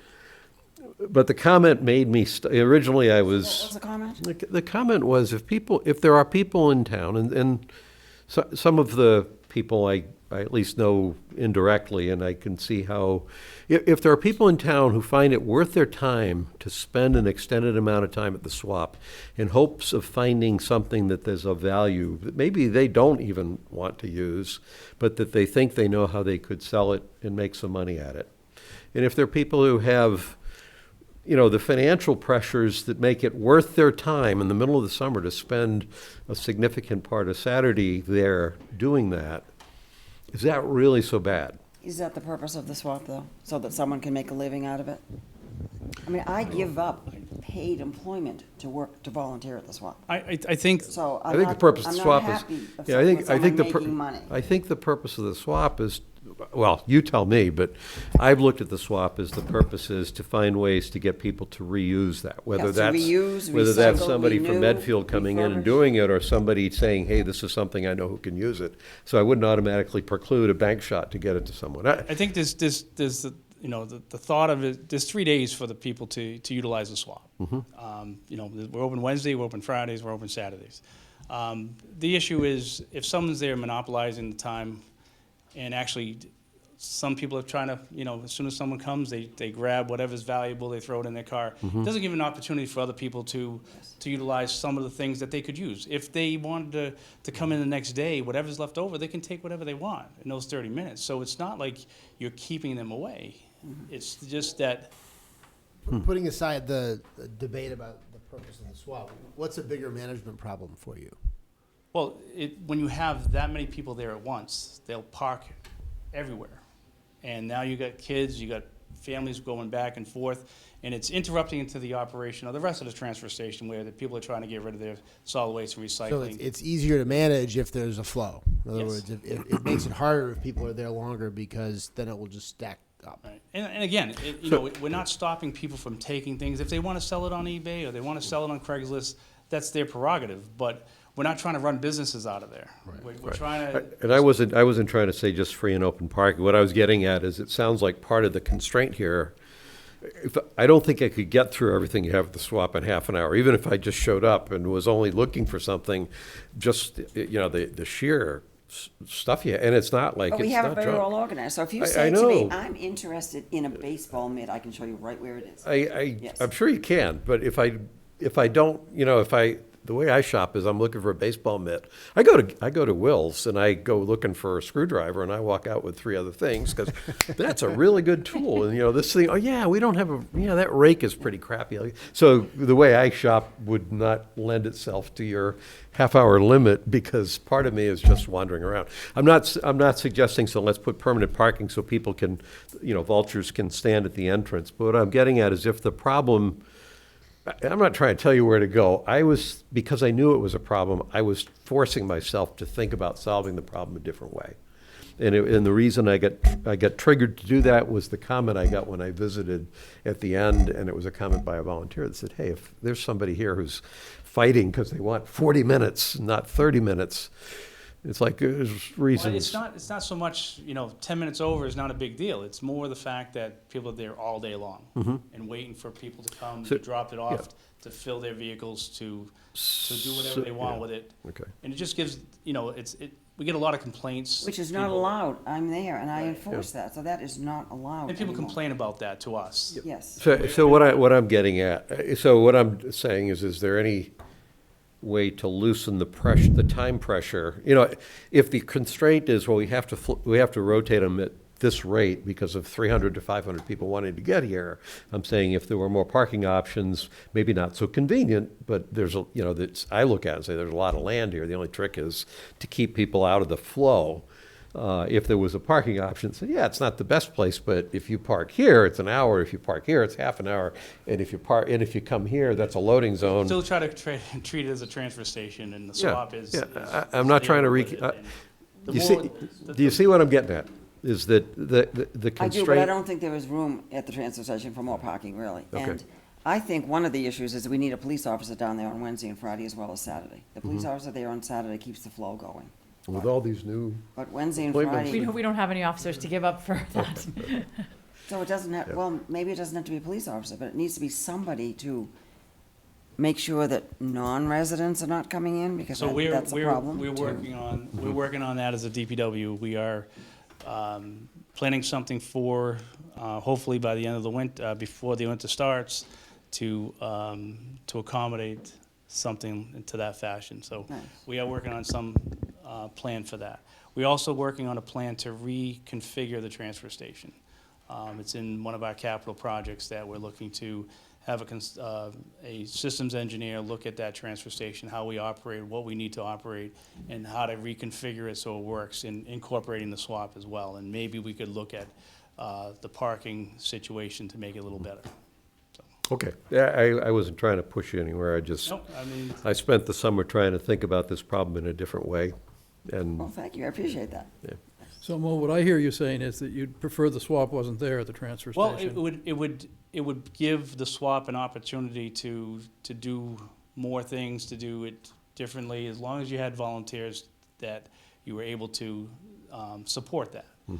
The transfer station, I mean, like I said, I'm a little bit biased to the transfer station as far as the operation, and as if you make something where, we do work together, but it's really their operation for the swap. And as it gets bigger, it does interfere with our operation at times, and not all the And time. it's not just- going to get bigger. But because it's popular, it's not because, Yes, it's popular. So that's the issue. And if it was at a different location, if they had room to store things more, and they were able to have, traffic come in and out, and be able to have a private parking spot where there's no other action going on, like the solid waste and recycling and utilizing all the other services, I think it would be a better system for all of us. But We need to talk about that, though, because that means people from from outside of Medfield will be coming, because Well, they wouldn't need a sticker to like I said, begin. it would have to be a plan. You would have to find a convenient location and everything else. But again, that's not in the cards right now. It's at the transfer station, so we try to work it so that, and again, we're working on a plan to have more control of who comes in and who goes out. Yeah, so it's somewhere over the last year, the third R of reduce, recycle, and reuse, the light bulb came on for me. It's like, recycle is kind of where my head was always at, and then as somewhere somebody said that in a certain context, and it's like, well, yeah, that's not just simply, recycling the materials. Reusing it is, you're not buying a new one, you're not throwing out an old one, we're doing things we ought to be doing, so And people take the furniture from the swap and they paint it and they do something wonderful with it. I mean, yeah. you would be amazed. So it's kind of, in some ways, by reducing the rubbish stream, that's the most extreme version, even beyond recycling. That's a good thing, and plus it saves people money, and that's a good thing. So, all right. So I've got 2 comments and 3 questions. The first comment comes from having done a cross-community swap comparison. I went to Sherburne. I think I told you this a couple of Yes, years ago. yes. And it was around this time of year, and the woman in Sherburne who was running it there asked me, well, when does your swap close? How long in the year is your swap open or something like that? And I said, they just closed. And her words to me were, wimps. Well, So no, I just passed that along. one time we had it open until the end of October, and then it rained, and we couldn't take down the canopy. We leave the 2 permanent ones up, but the canopies have to come down, and we couldn't do it. We were guess into in November. Sher- It's snow. Yeah, in It's Sherburne, they're horrible. open. Has a quantum In Sherburne, they're of open year-round, apparently. I would challenge the woman from Sherburne to come see Nancy and call her a wimp. Thank you very much. So, and the second comment is that New things are sure. Yeah. if you've got an email list of Medfield residents, the 4,000 residents, that's huge. I mean, there are certain times when we want to be able to contact our residents, and you Now, probably this is just the transfer station users, so it's not all of Medfield. right, Yes. but you've probably got more emails for people in town than anybody else in town, and so that, I mean, if there was a safety issue and we needed to do a blast Yes, I emails was to thinking people. that would be great.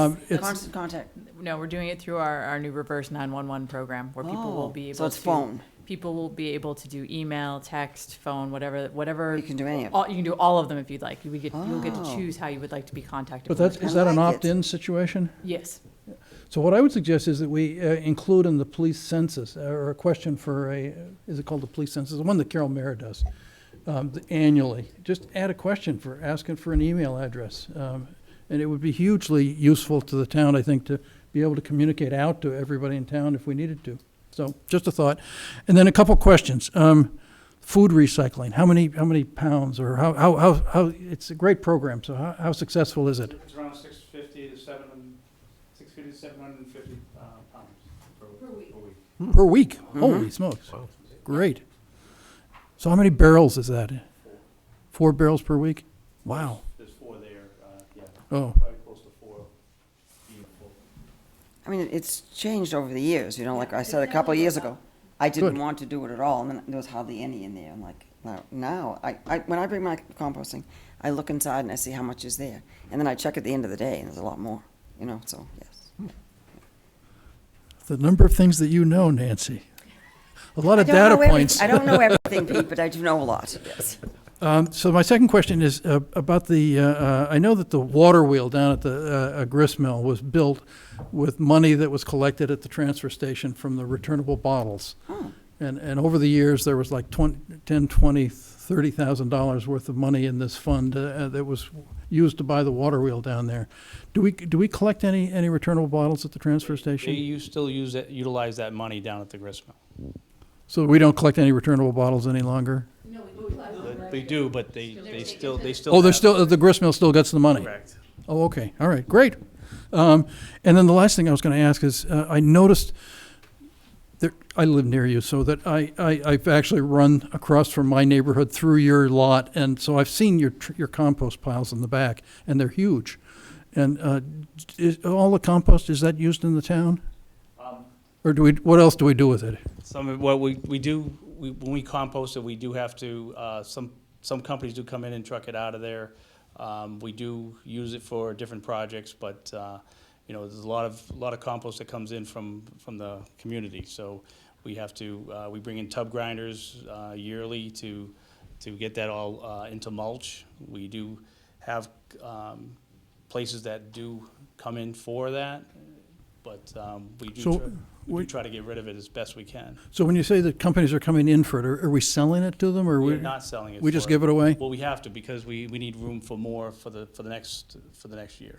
Oh, okay, So it's a constant turnaround with that. all right. Is that the sort of thing that we could make available to Medfield residents if they wanted it? We could, Okay. it's just a delivery part of it. Well, no, they'd have to pick it up, yeah. Yeah, you can pick it up now, but to Oh, is get there? rid of that much. I've seen dirt, but I've never seen a pile of compost. But there's a lot there, so it would, for the small amount that gets taken out, we would, it would be a trucking thing, so. Yeah, okay, thank you. Thank you. Thank you, Nancy. Appreciate all the work you do. You're welcome. This Thank you, is thank you. good stuff. And I did want to say that 99% of the customers that come to the swap are awesome. It's only the 1% that's giving some problems. Well, just trying to find the path of least resistance and dealing with them. Thank you. Thank you very much. Thank you.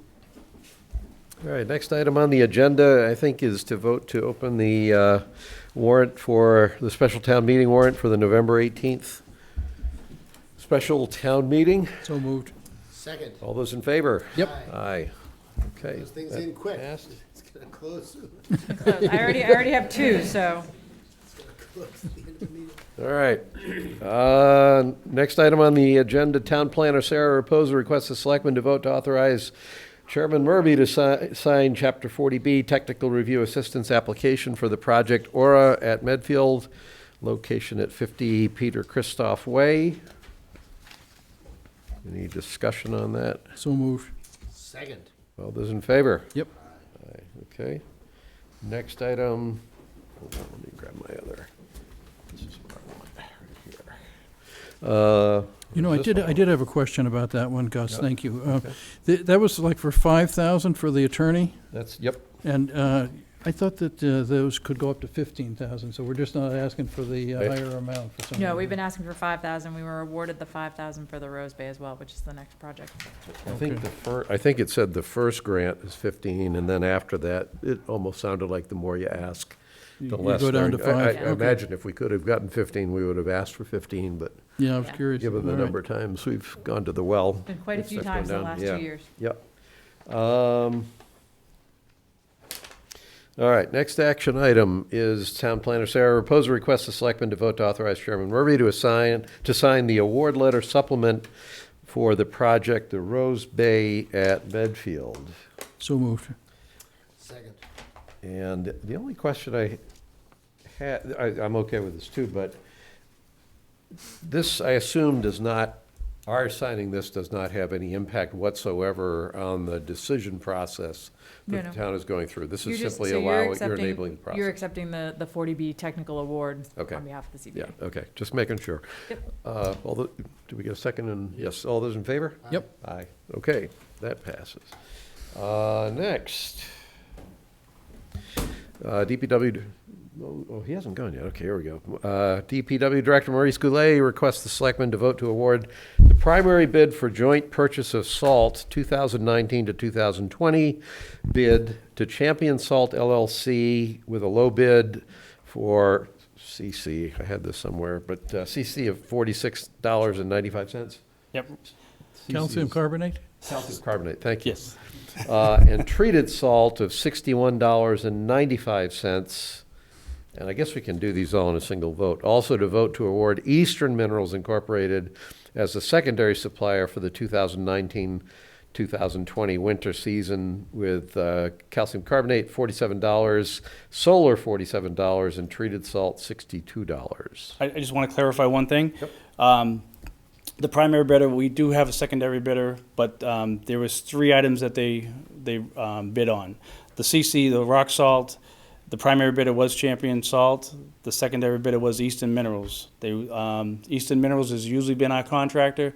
This year they lost by a nickel, so it was very competitive. The solar salt, the primary bidder is Eastern Minerals. The secondary bidder on that would be Mid-American Salt, which Champion Salt did not bid at all. Right. And then the treated salt would be Champion Salt being the primary bidder, Eastern Minerals being the secondary bidder. I just want to make one thing. We have 29 communities in our Medfield consortium now. So that's raised up from, there was another additional 5-member communities asked to join.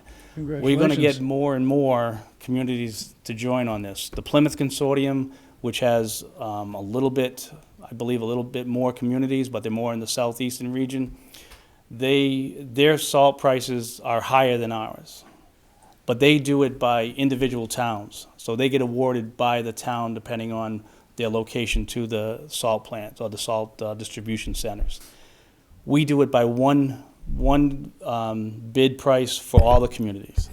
As we get bigger, that might hurt our communities, because if the further out they go, the more expensive it may be for us. So it's good to get big, but it's also good to stay smaller so that we get a better price. So right now, the last few years, we've been had some very good bids and probably the lowest in the state.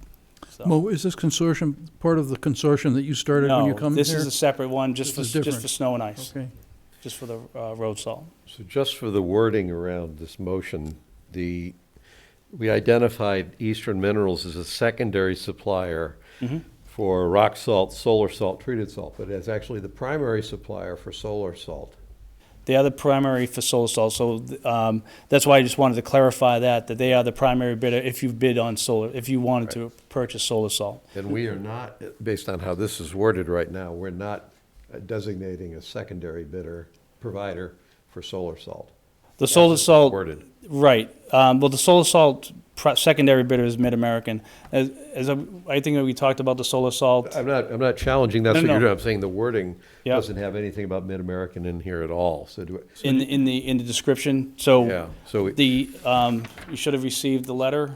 No, I got all that. Yep. So just to be clear for minute-taking purposes, the primary bid for joint purchase of salt goes to Champion Salt for rock salt and treated salt, to Eastern Minerals for solar salt. The secondary supplier for rock salt and treated salt is Eastern Minerals, and for solar salt is Mid-American. Correct. I would move in accordance with that summary. Second. All those in favor? Aye, aye. Do I know my salt or what? I'll keep it all under control. All right. And then next, DPW Director Maurice Goulet requests the Selectmen to vote to award the following agreements. I think we do these one at a time. First one is to Environmental Partners Group Incorporated for Nebo Tank Rehab Amendment Number 1 in the amount of $69,200. Environmental Partners was our main consultant to get the bid out for the Mount Nebo tank rehabilitation. It was supposed to be done this fall. Because of the cellular providers that are on the tank, our lease agreement's up. We're redoing our lease agreement. We're pushing off the rehab until the spring. Environmental Partners are going to be our consultant to be the clerk of the works. So we did have the original contract for $18,000. We're adding an additional 51 for them to do additional engineering and to be the clerk of the works once the project starts, and that's what the amendment's for. So does that represent an increase in the cost that we had envisioned, or is it that you initially No. had them doing the first phase We of just said, that was the something first phase, we're just adding to that contract for to the go into second next phase of it. Okay, and extending it by a year because of the delay, because of the. Correct. Got it, okay. So moved. Second. All those in favor? Aye. Okay, so that one passed. Next one is Environmental Partners Group, Inc. for professional engineering services, Medfield Water System Emergency Response Plan update in the amount of $9,760. So we are required by DEP to update our emergency response plan. When we have water issues, we have a plan to go by to notify all certain companies, certain regulatory departments, as well as the public. There's a certain process to go through. Our last emergency response update manual was 1994. It's supposed to be within 10 years of, so we're behind the 8 ball there. DEP is giving us a little bit of leeway. Before they come down on us, we want to be kind of proactive and get it done. So that's what that is. So moved. Second. All those in favor? Aye. Okay. That's good. The third one is Environmental Partners Group, Inc. for preliminary design wells 3 and 4 and permitting for iron and manganese treatment facility in the amount of $171,500. So in the last few years, we've done a lot of due diligence of looking for different water supplies, looking at our water system. We do have an iron and manganese issue in a big part of our town. Wells 3 and well 4 doesn't supply the town with enough water that we need to have redundancy in the system.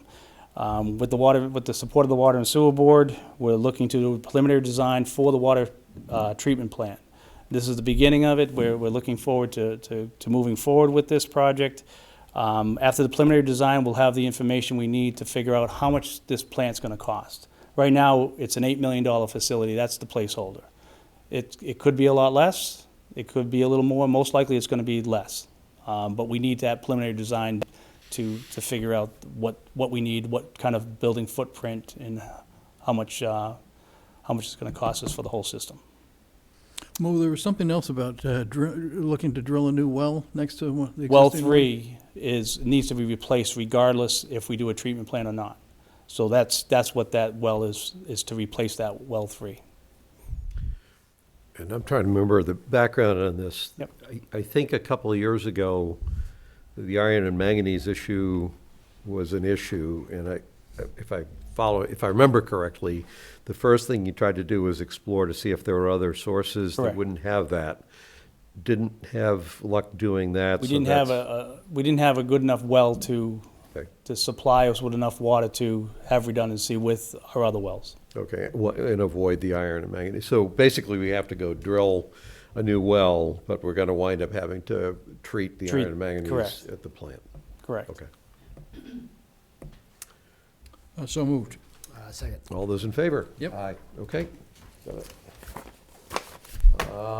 Next is fourth item, Woodard and Curran Incorporated for inflow and infiltration investigations and monitoring in the amount of $115,500. So every year we do an I&I program where we do a section of town that we either line the pipes, line the sewer pipes to get any leaks detected. We camera them, but we have a serious I&I problem that goes to our treatment plant. When it rains, whether it's the cresting of the river or some sort of infiltration from the town getting into our treatment plant. Is it happening when it rains? It does. And instead of doing a section by section, my feeling is that we need to find what the issues are. If we don't find what the issues are, we're in non-compliance sometimes at the treatment plant with DEP because of the inflow and infiltration that comes through the plant. Sometimes because of phosphorus levels, metals, everything that we can't control the I&I, we can't control the treatments. It's not that we're it's not that we're putting bad things into the river, but it's not up to the DEP standard. So we want to make sure that we find out what the problem is, remedy it, and then a lot of our issues at the treatment plant will go away. I'm confident of that. But we need to find the smoking gun or what the issues are with the inflow and infiltration that's coming into our treatment plant. So this is not an issue of separating the stormwater runoff from sewage. This is actually true physical infiltration Correct. into the system from. Every city and town that treats sewage does not have a tight system. There are leaks, but a lot of them are minor. Whatever we have, whether it's illegal sumps that are operating or major leaks that we don't know about, this is what we need to do to find the answer. Once we find the answer, then we need to implement a fix for it. And again, once we find the issues and we attack them, we are going to be able to solve a lot of issues down at the treatment plant. This is a lump sum contract. Correct. The scope is that stable and the quality scope- of what they do is that good? That makes sense? The scope, a lot of it has to do with flow meters and monitoring of the flow meters. Okay. The flow meters are going to be able to find and pinpoint where the water is coming from or where the most of the water is coming from. These new flow meters are temperature sensitive. Groundwater is going to be colder than what's in the sewage pipes. When you can sense where that water difference in temperature is, and then you kind of keep backtracking until you find either a smoking gun or, I'm thinking it's going to be a combination of a lot of different things. So unfortunately, it's not going to be a just one and done easy fix. But But you're confident that this company is going to. I'm confident this company is going to give us an answer at the end of this. For a Give us an lump sum. answer, and from that point on, we need to make decisions on implementation. So the 115,000 is going to get us answers, but it's not going to actually implement any Correct. fixes. Correct. But we won't have to spend the 115,000 again on I&I studies. Correct. Yeah, okay, good. So the other question that I had was, where are we on doing I&I on the water? Because we have a big problem with, don't we, with unaccounted for water? So I'm glad you said that. We were, I think, four or 5 years ago, we were at 31% unaccounted for water, which is extremely high. In our last annual statistical report, we're down to 15%. Hey, nice going. So we've done a lot to get us where we need to be. We're still not there, but DEP has taken us off their radar, and they've told us that. So they're happy that what we're doing. And again, with the wastewater treatment plant, I think we're going to be, after we find out what the issues are, get those taken care of. We're gonna find that we're gonna have a lot less issues with DEP. So how did we get from 31 down to 15? What did So we do? between leak detections, between fixing the leaks that we find, as well as certain meter replacements, we've done a study with that to see, and we're still working on trying to replace meters at a steady rate. If we do all the meters at once, in 20 years, we're going to replace them all at once again. It's going to be a very big burden to the town. As we do it little by little, you kind of, we studied on which meters need to be replaced sooner than later, and that's been helping us.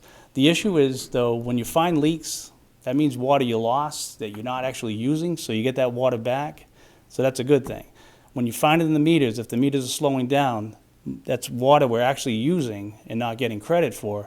So when you fix those meters, now you're getting credit for them, but your per capita goes up. Usage, yeah. So that's the issue we run against. Right now, we're about 69 gallons per person, which they want us to be around 65. So with the unaccounted for water being lowered to 15% is a lot better than, they don't look at the 69 as bad as they do with the unaccounted for water. So we're in good shape with DEP, but So is that on a year-round basis, 69 per person per year? Yes.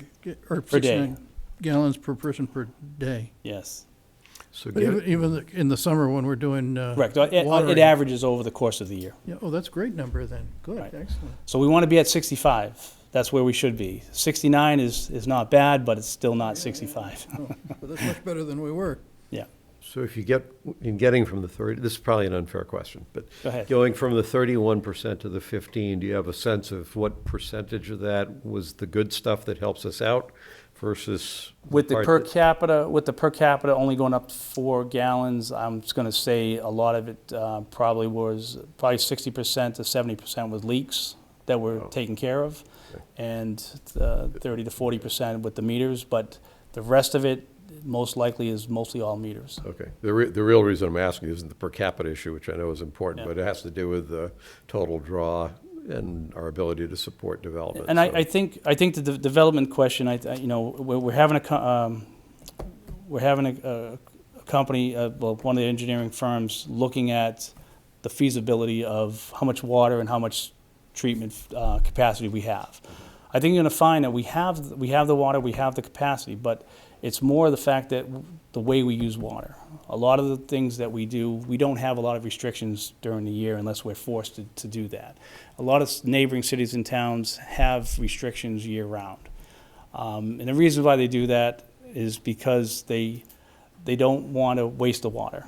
I mean, it's not that we're wasting the water, it's just that we don't use it in a responsible fashion. We use it a lot for irrigation. Mm-hmm. And if we do have, I feel we have enough water for development, it's just that we need to do it responsibly. And we need to look at restrictions. You know, just minor restrictions, but something that's going to help us throughout the year.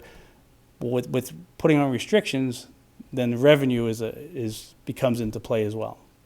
So that's where you have to look at the rates. So when you're talking about restrictions, are you just talking about prohibitions? Like Can't an water at certain odd times, or- even. So instead of watering every day all the time, to have a green lawn, you don't need to water every I single mean, day. the other way you can do it is through price.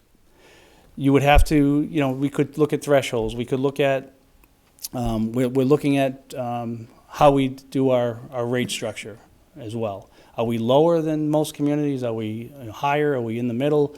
We feel like we're on the lower side. Yeah, I But think not we that we are. want to raise rates, but we need to, you know, we need the revenue as well as we need to conserve water as well. So I would move the issue with Woodard and Curran. I second. All those in favor? Aye. Okay. Before you step down, Mo, I have one related question, and it may not go to you. I'm actually trying to track down the administrative trail to get this clarified. At the Development Committee meeting, in the Warrant Committee, I think we've all gotten an email from Joanna Hilbert. The Warrant Committee is in preparation for the special town meeting. The Warrant Committee is recognizing that they're not doing an in-depth financial analysis. They're still trying to do some sort of a preliminary analysis in support of the zoning article. One of the issues that they're looking at is the question around the adequacy of our water and sewer system to support the development that's contemplated at the State Hospital. Someone needs us to ask you formally to figure that out. Well, yeah, And the that's- question is, is it you that we need to talk to, or is it the Water and Sewer Board It's- directly? It's both. We're working together for this. We like I just said, that we have a consultant that's working on the feasibility of the capacity of the water Yep. and the treatment facility. What we're going to find is that once we have those answers, that yes, we have the capacity or we have the enough water to satisfy development, Mhm. then it becomes once the plan is set, then you have to look at the infrastructure. Can it handle what we're proposing? So what's the timing of figuring that out? Because the meeting is in November. That the feasibility for capacity will be answered by an engineer prior to town meeting. What about the infrastructure? That would have to be afterwards. So if the warrant, is there anything that the warrant committee can get prior to the town meeting that would give them bigger than a bread box, smaller than a barn kind of estimates of that? Without knowing the extent of the development, is it 660 units? Is it It's 300? the master plan right now is what, Three- 342? 339. Yeah.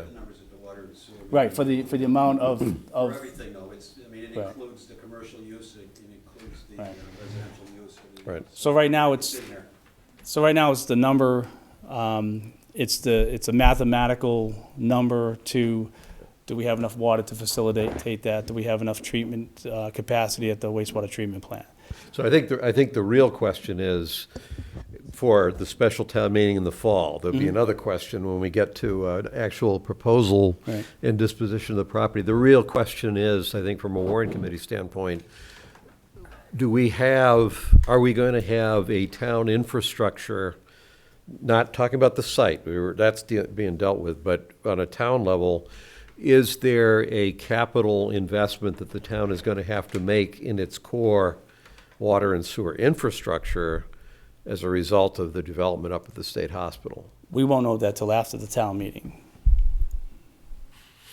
The capacity, yes, the getting it to the treatment plant or for the sewer part of it, and getting it from the pumping stations to the site, that would have to be studied.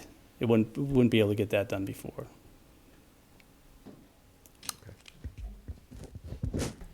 Are we going to know whether our water usage, if we had the development at the hospital, will be within our DEP permitting amounts? That part you'll know. I believe so, but I'm not an engineer to tell you that. You know, as a DPW director, I am confident that we should have enough Yep, okay. capacity, but like to see it in the engineering report first. Is there anything, from your standpoint, is there anything the Board of Selectmen need to formally ask the Water and Sewer Board itself in making sure? I honestly don't understand, given what we've been doing for so long, why a week ago it was kind of like, well, nobody has told us we need to do this, and I'm not. Right. I just want to know if there's some remaining point of confusion that we need to act I don't on think there's sooner rather than later. confusion. I think it's more the fact that, you know, right now we're waiting. I have a consultant working on getting that answer as a feasibility Okay. for the project, but as far as knowing exactly if the infrastructure, is any part of the infrastructure that needs to be improved, Yeah. we don't have Okay. that information. Okay. Bill?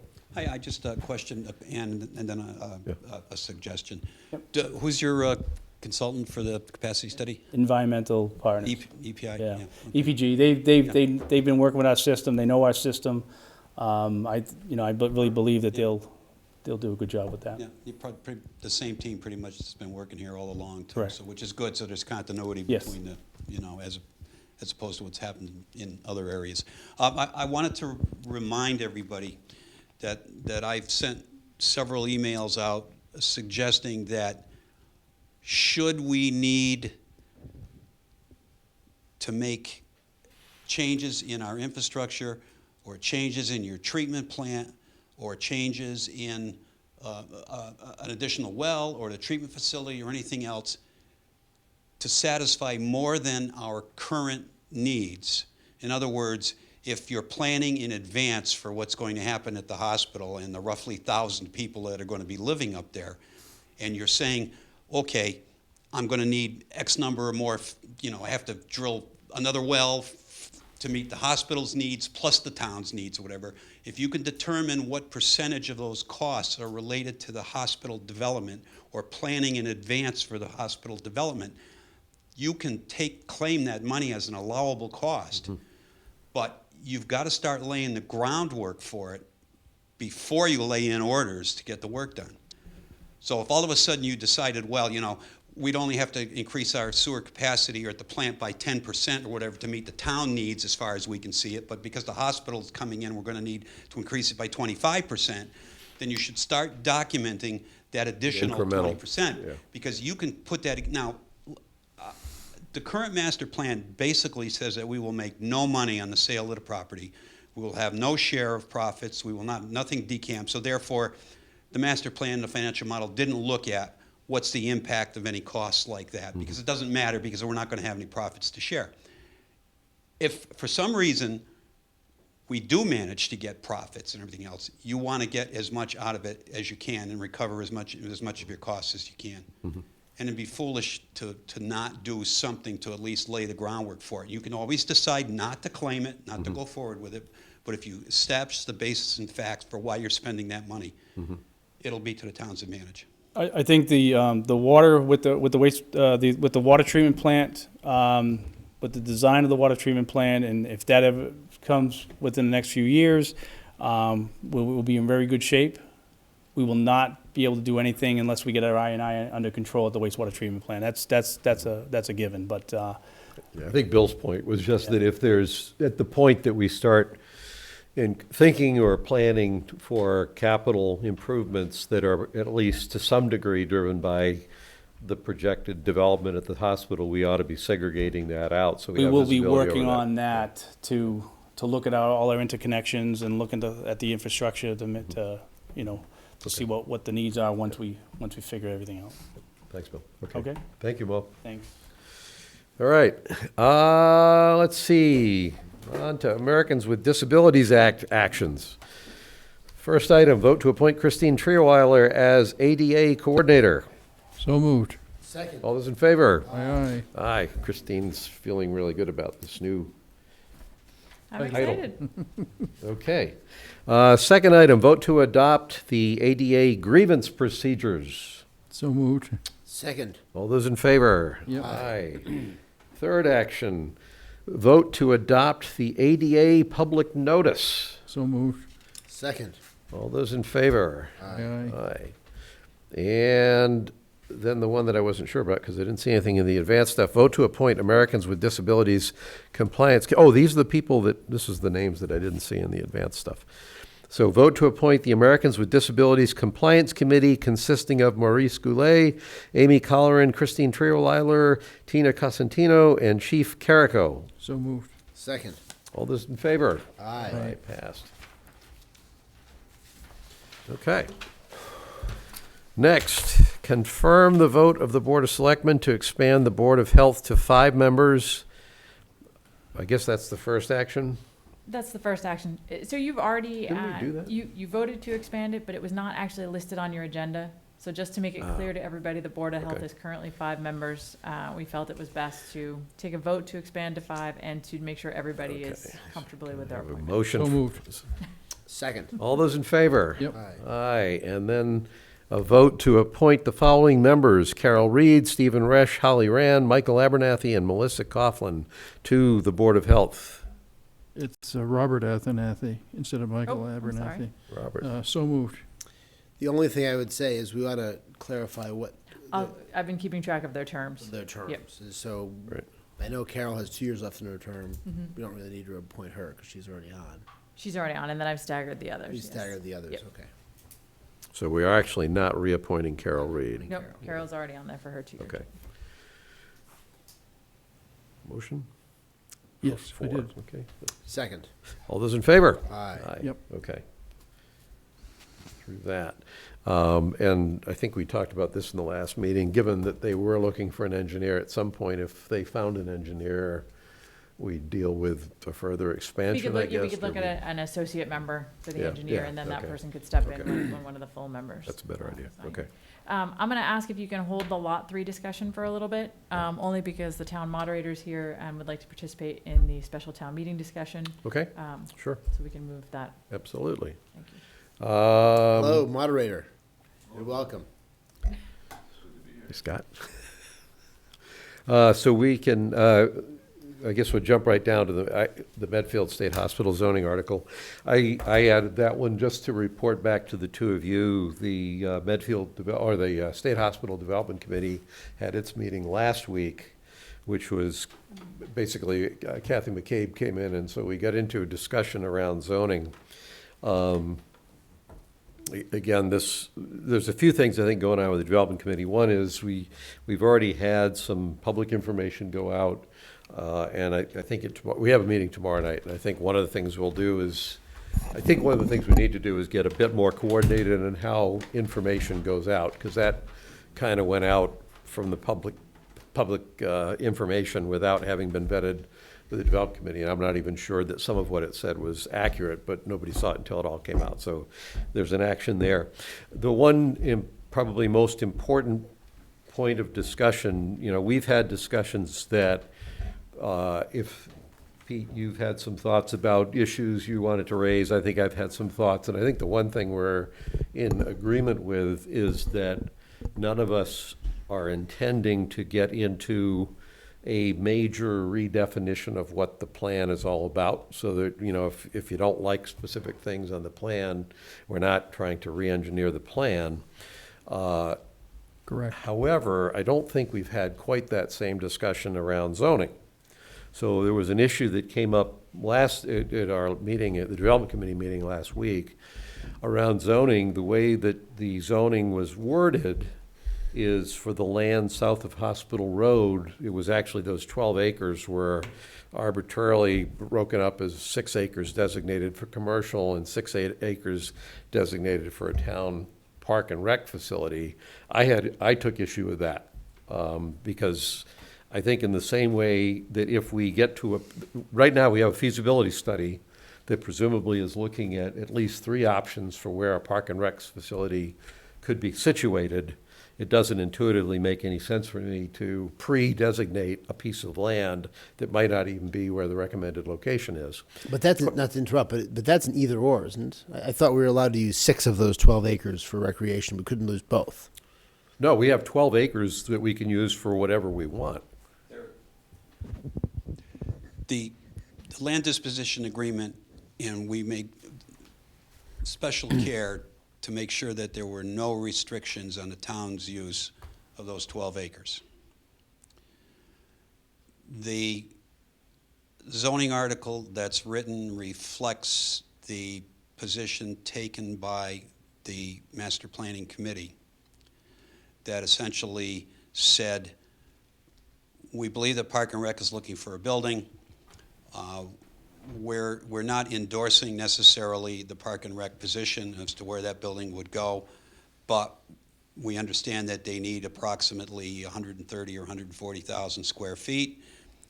So why don't we assign 6 acres as the municipal recreation facility? So it's not the Park and Rec facility, it's called the municipal recreation facility. And there's a footnote, an asterisk, and asterisks are always dangerous, that essentially says that it's commercial is limited to 6 acres. And commercial, if it is limited to 6 acres, it would only be by virtue of what's in this zoning and this footnote. It is not required in our agreement with the state. There are no restrictions on what the town does with those 12 acres. And we can use the full 12. Yes. Oh, okay. I misremembered that then. You know, it's, Yeah, we started with 6, but then we have a pending land swap that was what got us the extra 6 acres down there. So and there's, we have issues that we still need to resolve on those 12 acres. I mean, we don't know exactly where they are. We kind of left it undefined because we weren't sure what was going to go there, what was the appropriate place for whatever went there, where should it go. so that's the practical problem with the zoning, is if we say we're zoning 12 acres, but we can't say where the 12 acres are because we haven't decided where we want them yet. That was the first issue that was kind of a non-starter for me, is you're zoning land that hasn't been designated, and there's no good reason for us to designate it at this point when we don't know what we're going to use it for. So that was the first point. For me, the second point was arbitrarily taking half of those 12 acres and pre-designating it for a municipal recreation facility when we're in the middle of a $150,000 feasibility study that's going to presumably tell us where the best place for it to go would be. That doesn't make sense to me. And beyond that, if you looked at the last plan that Parks and Rec came in with, it was for 7 acres. So there were so many moving parts.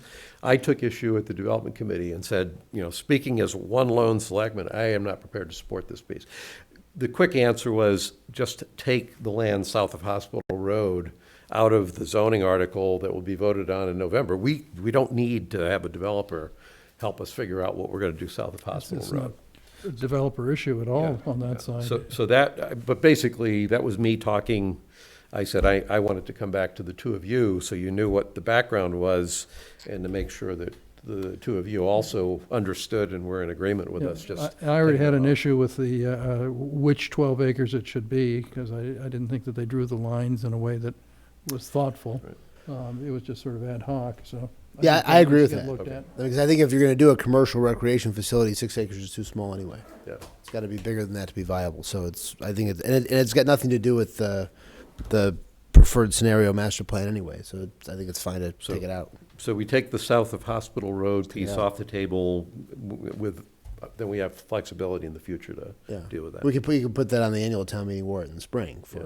If we even know by then what we exactly want to do. But Yeah, we have a better idea. We more time to think about it. But the important thing is, it's not, we will do that if you guys are okay with that. yeah, I'm fine I'm with that. fine with that, yeah. Okay. That's a good idea. There are other issues as well, I mean, with that south Yeah, acreage. but I mean, they all go desi- away. There are for now. design standards, you know, that say what it has to look like for a building that may very well be hidden from the road and not be Right. seen and everything else. So, I mean, it does away with all of those issues. and We've all just of solved that problem, Bill. Problem solved. That's it. The one other issue I raised, and I just would like your thoughts on it. The zoning article, as it's worded right now, designates the north field as open space.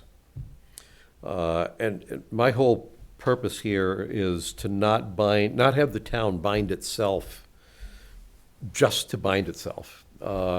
So in the zoning article, and I pushed on that in the meeting, not because I think we want to develop it or we want to expand what the development package would be for this, but I questioned designating the north field as open space, because that effectively takes it off the table for any potential development in the future, unless we go through a zoning change at some point in the future.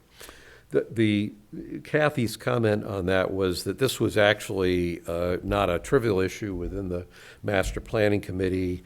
There was, some factions that wanted to literally lock it up as green, permanently preserved green space. And this is not doing that. It's only zoning it as open. So I started off saying, no, I want this whole thing zoned for flexible development, but that's not because I want to do anything there. It's that 20 years from now, I don't want to tie the town's hands. Or 50 years from now, or 100 years from now. Yeah, I heard Kathy's argument, and I can at least respect that not everybody would see it my same way. But before I go fall on my sword about doing it the way I would see it, I wanted to hear from the two of you. That was my exact issue, that I proposed changing all of the columns that were those green spaces, not just the north field, but I suggested changing all of them to SP, so that if the town at some point decided that it wanted to do something with any of those spaces, it could, without having to change the zoning. So, as you know, this has been one of my principal objections to this plan for 2 years. Right. This has been, if I've had one main objection to the master plan, it is this precise issue, having decided to take so much of the land off the rolls for potential development, and they have taken the land off the rolls for potential development that is cheapest to develop. So they have chosen a development that is more expensive than necessary. But my view is we made that choice in May, and that these are the kinds of changes that we should have made 2 years ago when I first suggested doing it, and no one wanted to make the change.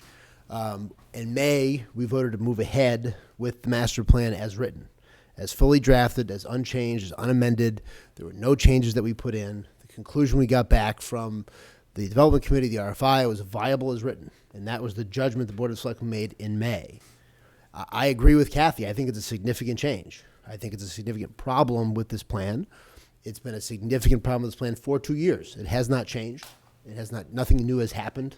There's no new information about it. This is what it has been for 2+ years, that they have decided to put that stuff off limits for development. And so while substantively I agree with both of you, I think it's way too late to make these kinds of changes. And that, this is not a new issue. This is an old issue. And I mean, I don't agree with doing it as a special permit, because I don't think that gets you what you want. You'd want to get a proposal for what it would look like by right. But I just think it's too late. I mean, I think we can't.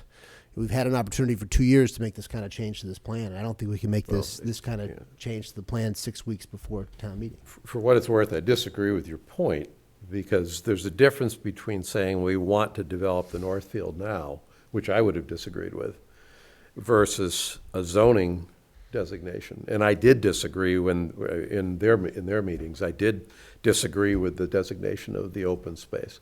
I'm not hung up on it, because I don't think we're going to develop this in the next 5 years. It might be 20 years. Maybe we won't ever develop it. I don't know. You got to know what's going on with the core campus. So Mike, I hear you saying, nope, let it go in the way it is, that it designated as open space. I disagree with your rationale, because I don't think what we agreed to was a zoning decision. I think it was we're gonna develop the campus the way the state, the master plan called out. I don't think it, Well, I mean, the zoning was fully written and provided to us in August of 2018. We spent a whole year doing the RFI after we decided we needed to do an RFI, after never telling the hospital committee they needed to do an RFI. After that whole year, having the zoning written, having the whole master plan written, we had a meeting in May. Hospital Development Committee said it's viable, and we voted to move ahead with the plan as it's written. So the idea that I don't know what we were moving ahead with. I mean, zoning is what we're doing.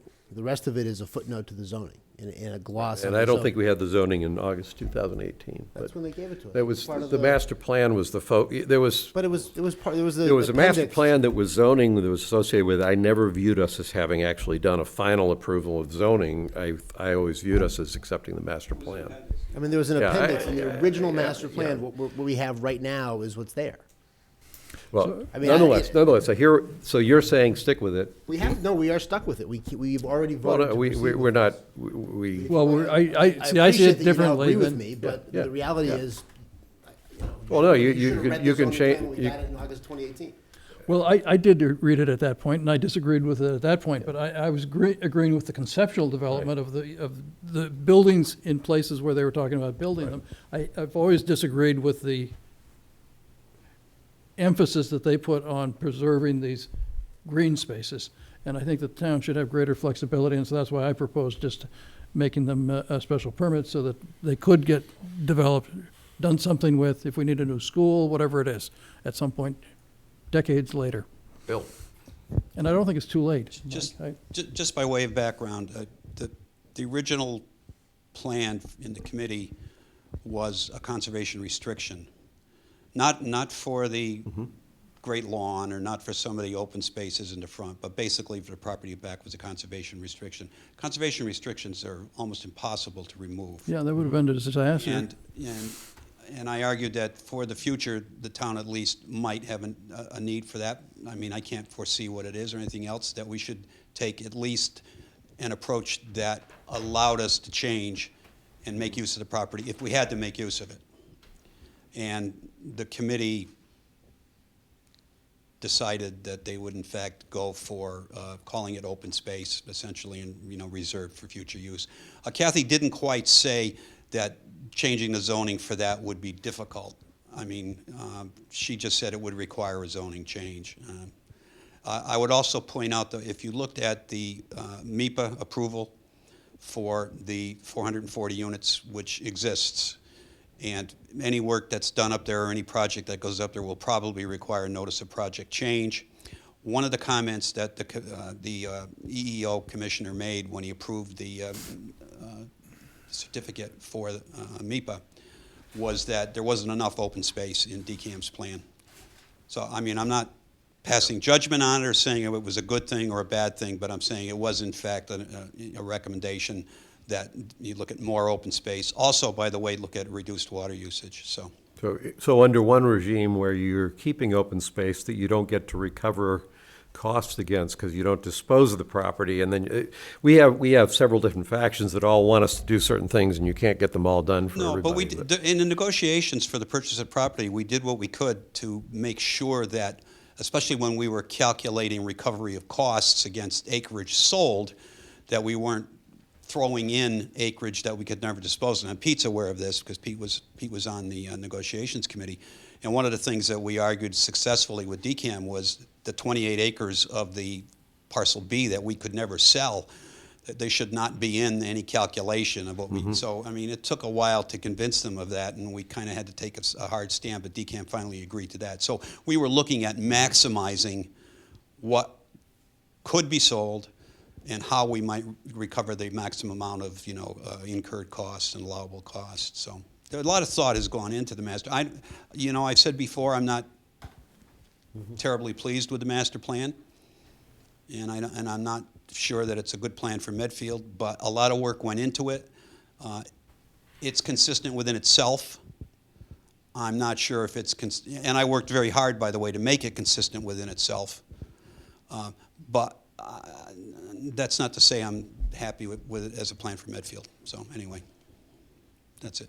So my question to the two of you is, if we went down this road and we put a special permit designation, is it just on the North Field you're talking about, Gus? That's the one that I was reacting to, yeah. You would put a I would special do it on permit. every one of them. So would we then entertain responses to the RFP, let's say the zoning passes, that take advantage of that? In other words, that basically say, look, we're not gonna, here's a proposal that is consistent with the zoning. Here's the request we would have for special permits in these areas. We're not gonna develop the core campus. We're gonna keep our infrastructure costs down. We're gonna leave that side clean. Yeah, I wouldn't support that. I wouldn't want us to go down that path. I think we've been circling the carcass for 5 years now. So it's great. You can go to all the places that are easy to develop, but we're not answering what we're going to do with the core campus. So that's why I wouldn't be, I'm in favor of having the flexibility for the town to develop it at some point in the future if it made sense. But I want us to solve the core, whether we take everything down or we build something there, I don't care. Right. I kind of care, but. One way to solve the core campus would be to sell other portions of the property for enough money to tear down the buildings. That would solve the core campus problem. So my question is, if we pass zoning and somebody came to us and said, look, here's my village-style development that would run along Hospital Road, up along by the Lee Chapel, it would essentially be the opposite, right? It would essentially say, we're gonna build around the core campus. Yeah. And I wanna build 200 houses in this village, I'll pay you $35 million for it, to do it there. Here's the special permit. Would we entertain that kind of proposal? Or would we say, look, we're gonna adopt this zoning, but we're gonna tell the town meeting that the plan is, we're adopting this zoning in case 20 years from now, we wanna do something, but the RFP we're going to issue after this, town meeting is only going to request proposals that fit with the preferred scenario of the master plan, and we are not going to entertain proposals that request development in the areas we've designated for special permits.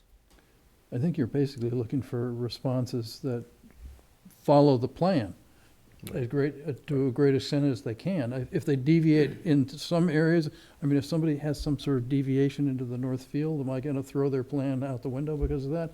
Probably not. I'm gonna look at it and try to evaluate it. I mean, the town's gonna have to do that, and Right, but this is an important question. It's a question for us, because we're not gonna vote on the plan at the town meeting. We're gonna vote on the zoning. Right. And so whatever we vote on for the zoning, it is then eligible for potential development. We, as the Board of Selectmen, are gonna craft the RFP, and we're not going to have, we're not getting any sort of mandate from the town meeting, or not requesting a mandate from the town meeting as what the RFP looks like. We're gonna draft it. And I suspect, as I've said for 2 years, if we allow for zoning on those portions of the property that are currently designated for open grass, two things will happen. One, I think the willingness of the Medfield State Hospital Master Planning Committee to continue moving forward in lockstep on this may be gone.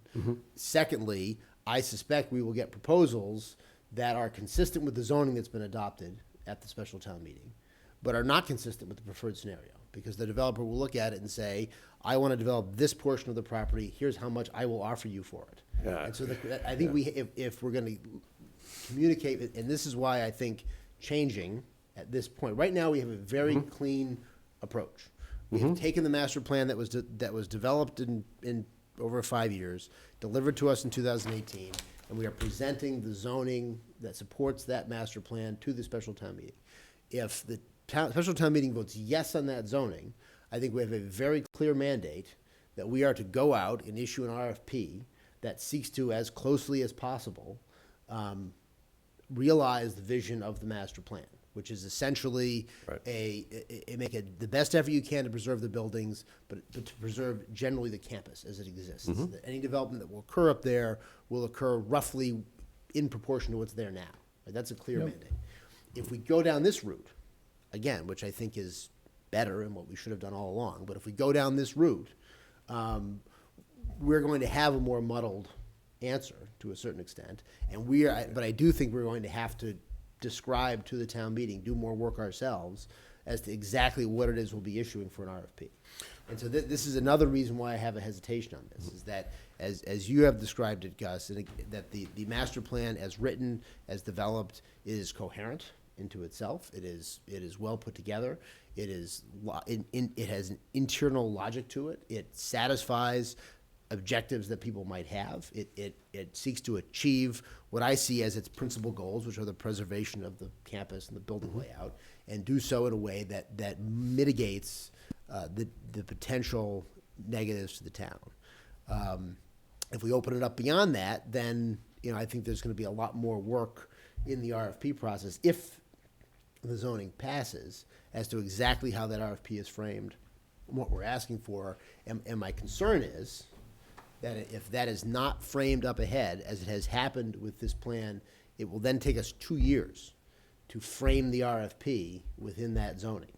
Whereas if we stick on the current course, we will get a yes or a no on the current master plan for the special town meeting. If the answer is a no, I think the response is not another round of master planning. The response is another approach to doing something different there.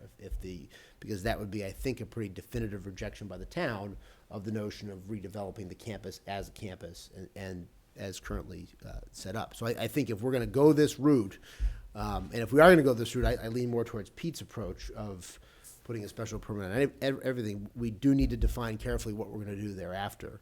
And I have concerns that given the time we're in now and given what's happened so far, that we end up potentially reopening a lot of debates that I think we had resolved by voting in May to move ahead with the master plan. So my expectation would be that the RFP would basically track the plan that had been presented by the committee, and that the development would occur in those places where they had designated it. Okay. So in other words, just to be clear, we issue an RFP for that. We basically say we're not going to entertain proposals for development other than inconsistent with the preferred scenario. Mm-hmm. In which case, as I'm hearing you talk, I'm shifting more in the direction of what you're suggesting, probably for a different set of reasons than why you're suggesting it, which is, okay, if the way I think all three of us maybe had different, I'm not sure, maybe you and I were close, but whether we zoned the North Field available for development or not did not predefine what was going to go in the RFP. The RFP was going to be, here's the land you have to work with, here's the plan you have to work with, we'd like you to develop this in accordance or as close in accordance with this master plan as you can, given these constraints. Happens to be, we've got a North Field that somewhere 20 years from now, we can develop if we want to. That was my interest, was long-term flexibility. Pete's option of a special permit, when we first looked at the land, we had the first brainstorming session. One of the ideas for the north side of the campus was, gee, we could put a hippotherapy facility here. So it'd be a medical facility, but it'd be a horse stable. Then I can see you'd use the North Field would be the paddocks and all that. So that special permit I can see would make sense, even under the current. But when you started talking about expanding out to developing that, it's like, no, I agree with you. If the issue is whether or not we're going to get serious about doing all we can to redevelop the campus itself, and in that sense, let's keep it as open space. So it's definitely not on the table for some inventive developer, and let's see if we can redevelop the campus. I agree. If we don't get anywhere, or if the town doesn't vote to approve it, then we have a different set of questions we have to answer about what are we going to do with what are now the junk cars in our backyard called the campus, so we can do something else with other land. And I agree. It's not another master planning process. And it's probably, you're not going to get as much, it'd be harder to sell some of that because the problem is if you were to pass it with this zoning and then we were not able to get to a deal for the redevelopment of the core campus, mm-hmm. you would then have kind of the whole thing zoned, but it would not be zoned for what the alternative would be. Yeah, but if the town voted in favor of the zoning and then rejected the disposition on a proposal that was responsive to the master plan, it seems logical that then we'd be open to rezone the property again because the town wasn't willing to follow through on the plan that needed that zoning. If the town rejects the zoning out the gate, then we are into some sort of a replanning mode. So as we're talking, as much as I'm sympathetic with your idea about the special permit, Pete, given what Mike has put on the table, I think I don't want to whack the bee's nest. So for a different reason maybe than Mike's, it's like, okay, let's go with it the way it is. The open space can be rezoned 10 years, 20 years down the road. It's not designated as green space. I get that's the easiest way to maintain the focus on what it is we've tried to do. So you've convinced me that I don't want to whack the bee's nest. Okay. And I think you can get there by just planning that your RFP is gonna say, respond to the plan, and that gets you Yeah. to the same place, I think. Yeah. Plus you have the flexible zoning. Well, you would just offer only the land for the plan for Right. sale, or you wouldn't Right. offer the grass for sale. Right. You would not be putting that into the RFP, and that's how you would do it legally to say.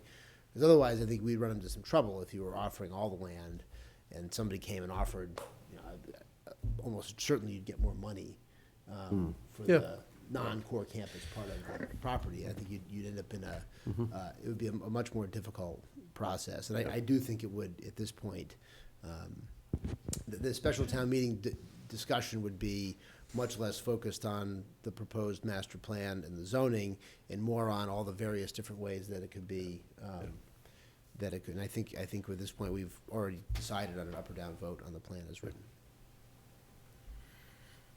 All right. Well, that's the conversation I wanted to have. That's good. Next item we had was, the first public outreach session is October 7th. The Development Committee's meeting tomorrow night. I think we're meeting to get our act together on the presentation. I've seen a draft of the presentation, of a part of what would be presented there, and I think we're going to have to probably tighten up the focus. The purpose for what we're presenting for the special town meeting is why we're asking people to vote on a zoning article. It's not a marketing campaign for the master plan in its specifics. It's to enable the master plan to be pursued. So I think there's a little bit of tightening up on messaging there that we may need to do. So this is going to be run by the Development Committee, this session? The Development Committee, yeah, it'll be run by the Development Committee, but I'm the spokesperson, I guess, on behalf of the two selectmen who are proponents, and then the Publicity The whole Board of Committee, Selectmen are proponents of this plan. in terms of the ones that are vocally supportive. Yeah, I know you are. We've already voted right, as May right, to put this right. forward. But two of us, I think, were that's fair. designated as the hard uphill bicycle peddlers more so than. That's good. So, That's fine.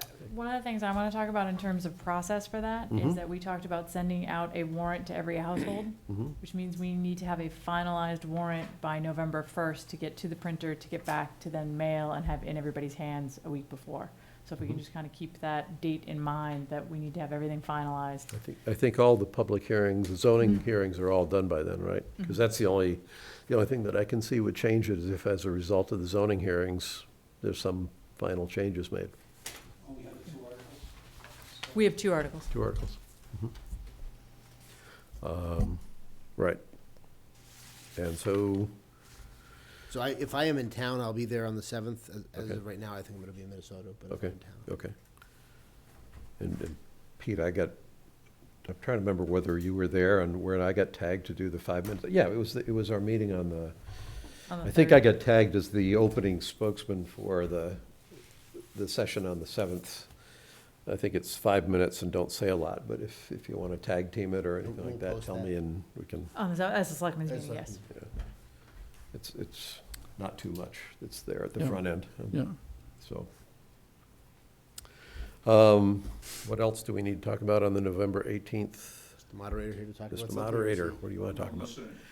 Wants to know how big of a headache You he's should, going to have. you on should the- come more often. I think, obviously the challenge from a little bit of the distances that we have so many folks that are intimate to these. Can you just use the microphone? I'm sorry. Thank you. Thanks. You know, we have so many committed folks who are intimate with this whole situation. Is, you know, how do we find enough simplicity on the far side of all the complexity to explain it to the town, so that in the night that we have the town meeting, that they can in advance have done some pre-thinking about, you know, where they, the context of it, and on the night that we are actually doing the voting, that they're going to be able to have a, you know, a good discussion. So I'm glad. I mean, I know there's a bunch of meetings we're getting together tomorrow night, right, with the Development Committee and the Warrant Committee, and I can't be there next Monday because I teach on Mondays, but I know there's activity that's taking shape, and I just would encourage everybody to try to get as much information, you know, out there, and try to frame it up so that, you know, as people come in the door, that they, you know, that they have a good idea of what it's all about on that particular night. Yeah, I think the key for this fall is people need to understand that what they are doing is enabling the town to pursue the implementation of the plan. Right. And before anything happens, they'll get another vote after a proposal's actually come in. In fact, actually, this is one of the things I wanted to make sure we were clear on process, because I was a little, there'll be another vote, which will be the land disposition in response to a selected proposal. Sure. So if they don't like, you know, the specific answer that the town settles on, they still have another chance to stop it. This is simply opening up the game to be played. It's not really the final, you know, point of no return.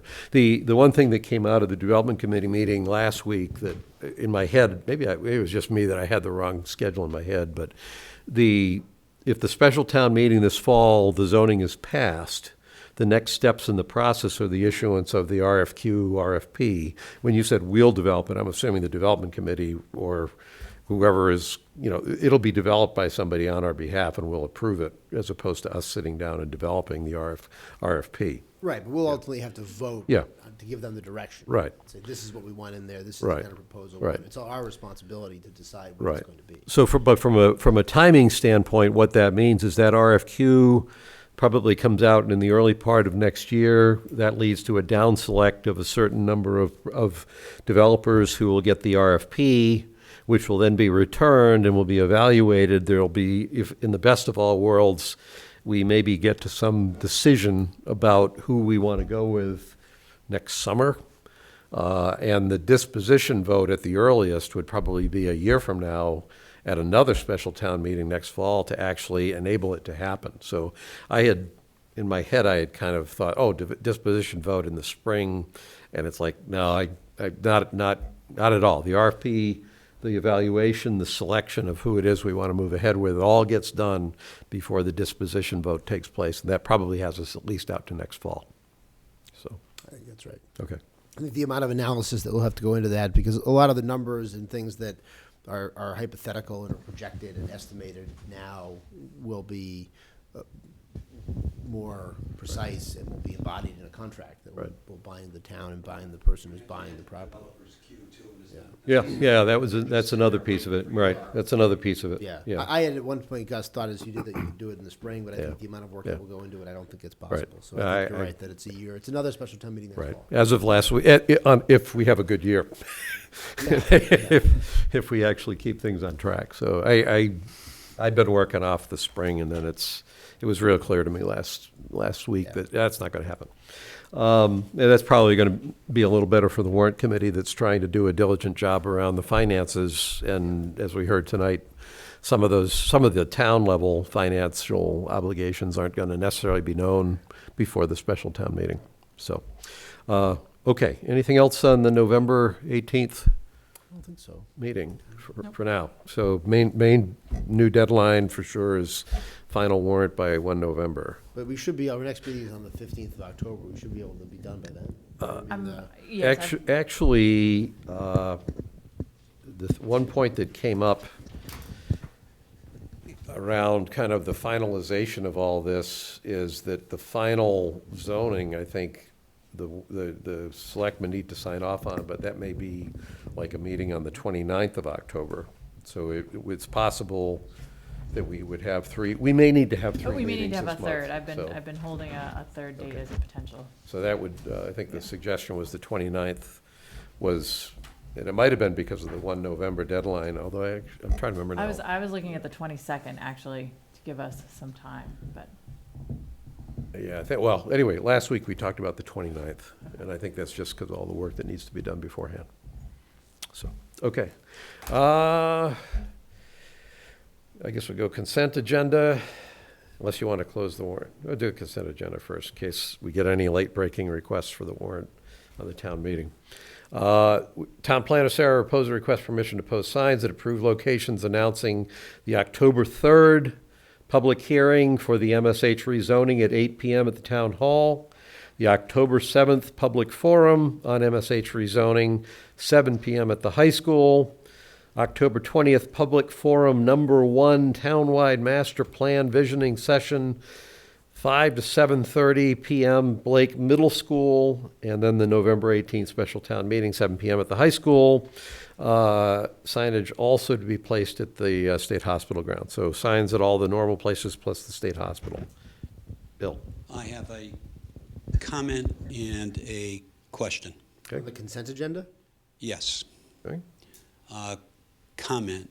The signs are already up at the hospital. Who put them up? Sarah and Marion did. So, I mean, I was somewhat surprised because I saw the agenda last I week. told them to put them up. Yeah, well, okay. My question then is, since, if you look at what's on the notices that are up there, if you look at the things that are being posted, namely the things basically that you just read and everything else, and the picture of the strategic master plan view of the buildings and everything else, it struck me, and I was asked this question by a couple of my neighbors who walk their dogs up there, that this is not typical of what the town has typically posted for a warrant article. In that, in fact, it was perceived as an endorsement, essentially, of the master plan. So my question is, given that perception, will there be an opportunity for opposition to post at those same locations? Aren't these just announcements These of are the meetings announcements. It's coming up? information. Yeah, Informational, but listen, look at the, I mean, I wish I had my phone with me because I took a picture of the sign. You understand my comment about the Yeah, the depth and of... the point is, Scott is right. This is a simple message around zoning. So if you come to tomorrow night's meeting, this will be a topic for us to discuss. The fact that there's a picture of what the master plan envisioned up there, I don't think that's necessarily an endorsement of the plan. The point is, this is a zoning article that will enable something, this is what the master plan looked like. We're not asking you to dispose of, to approve disposition of the property against a specific proposal. This is not a debate about what we should do at the state hospital. We just spent several years putting together a master plan. Now, people that don't like that master plan. Wait a minute now, how can you say it's not about the master plan when you have a picture of the master plan development? Well, because that's what the zoning is supporting. I disagree with Gus, that obviously it is a debate about what we should do at the Medfield State Hospital in part. But the town, through its chief executive, has endorsed the master plan. And the town, through its chief executive, is in charge of these signs and what goes up. Just as in the warrant report, the proponents of the warrant article put their case for the warrant article in there. There's not a, here's why you should vote for it, and here's space for the people who are against it. I mean, Well, I hate to speak for... I haven't seen the signs, and if it's like if there's something misleading or inaccurate about it, but I mean, this is a proposition that's being put to the town meeting for a yes or no, and I'd be surprised if this was propaganda, Bill. I mean, Well, let me just make a comment. So I've attended pretty much every town meeting now for, 15, 20 years. I admit to missing the first few years, but I cannot recall anything other than a banner or a sign at the transfer station that said town meeting, X number, date, and everything else. I don't recall an endorsement being made. I mean, I think if you look at like when we had special town meetings for the public safety building, for the DPW garage, there were Red Gate pictures of those Farm. buildings. There were, I mean, there was graphic, there was art, it was designed to draw attention to what that was. So, I mean, from my perspective, Bill, if you want to come in and ask for permission to post signs with Well, I don't know even know. scary-looking buildings and No, no. whatever you're going to put No.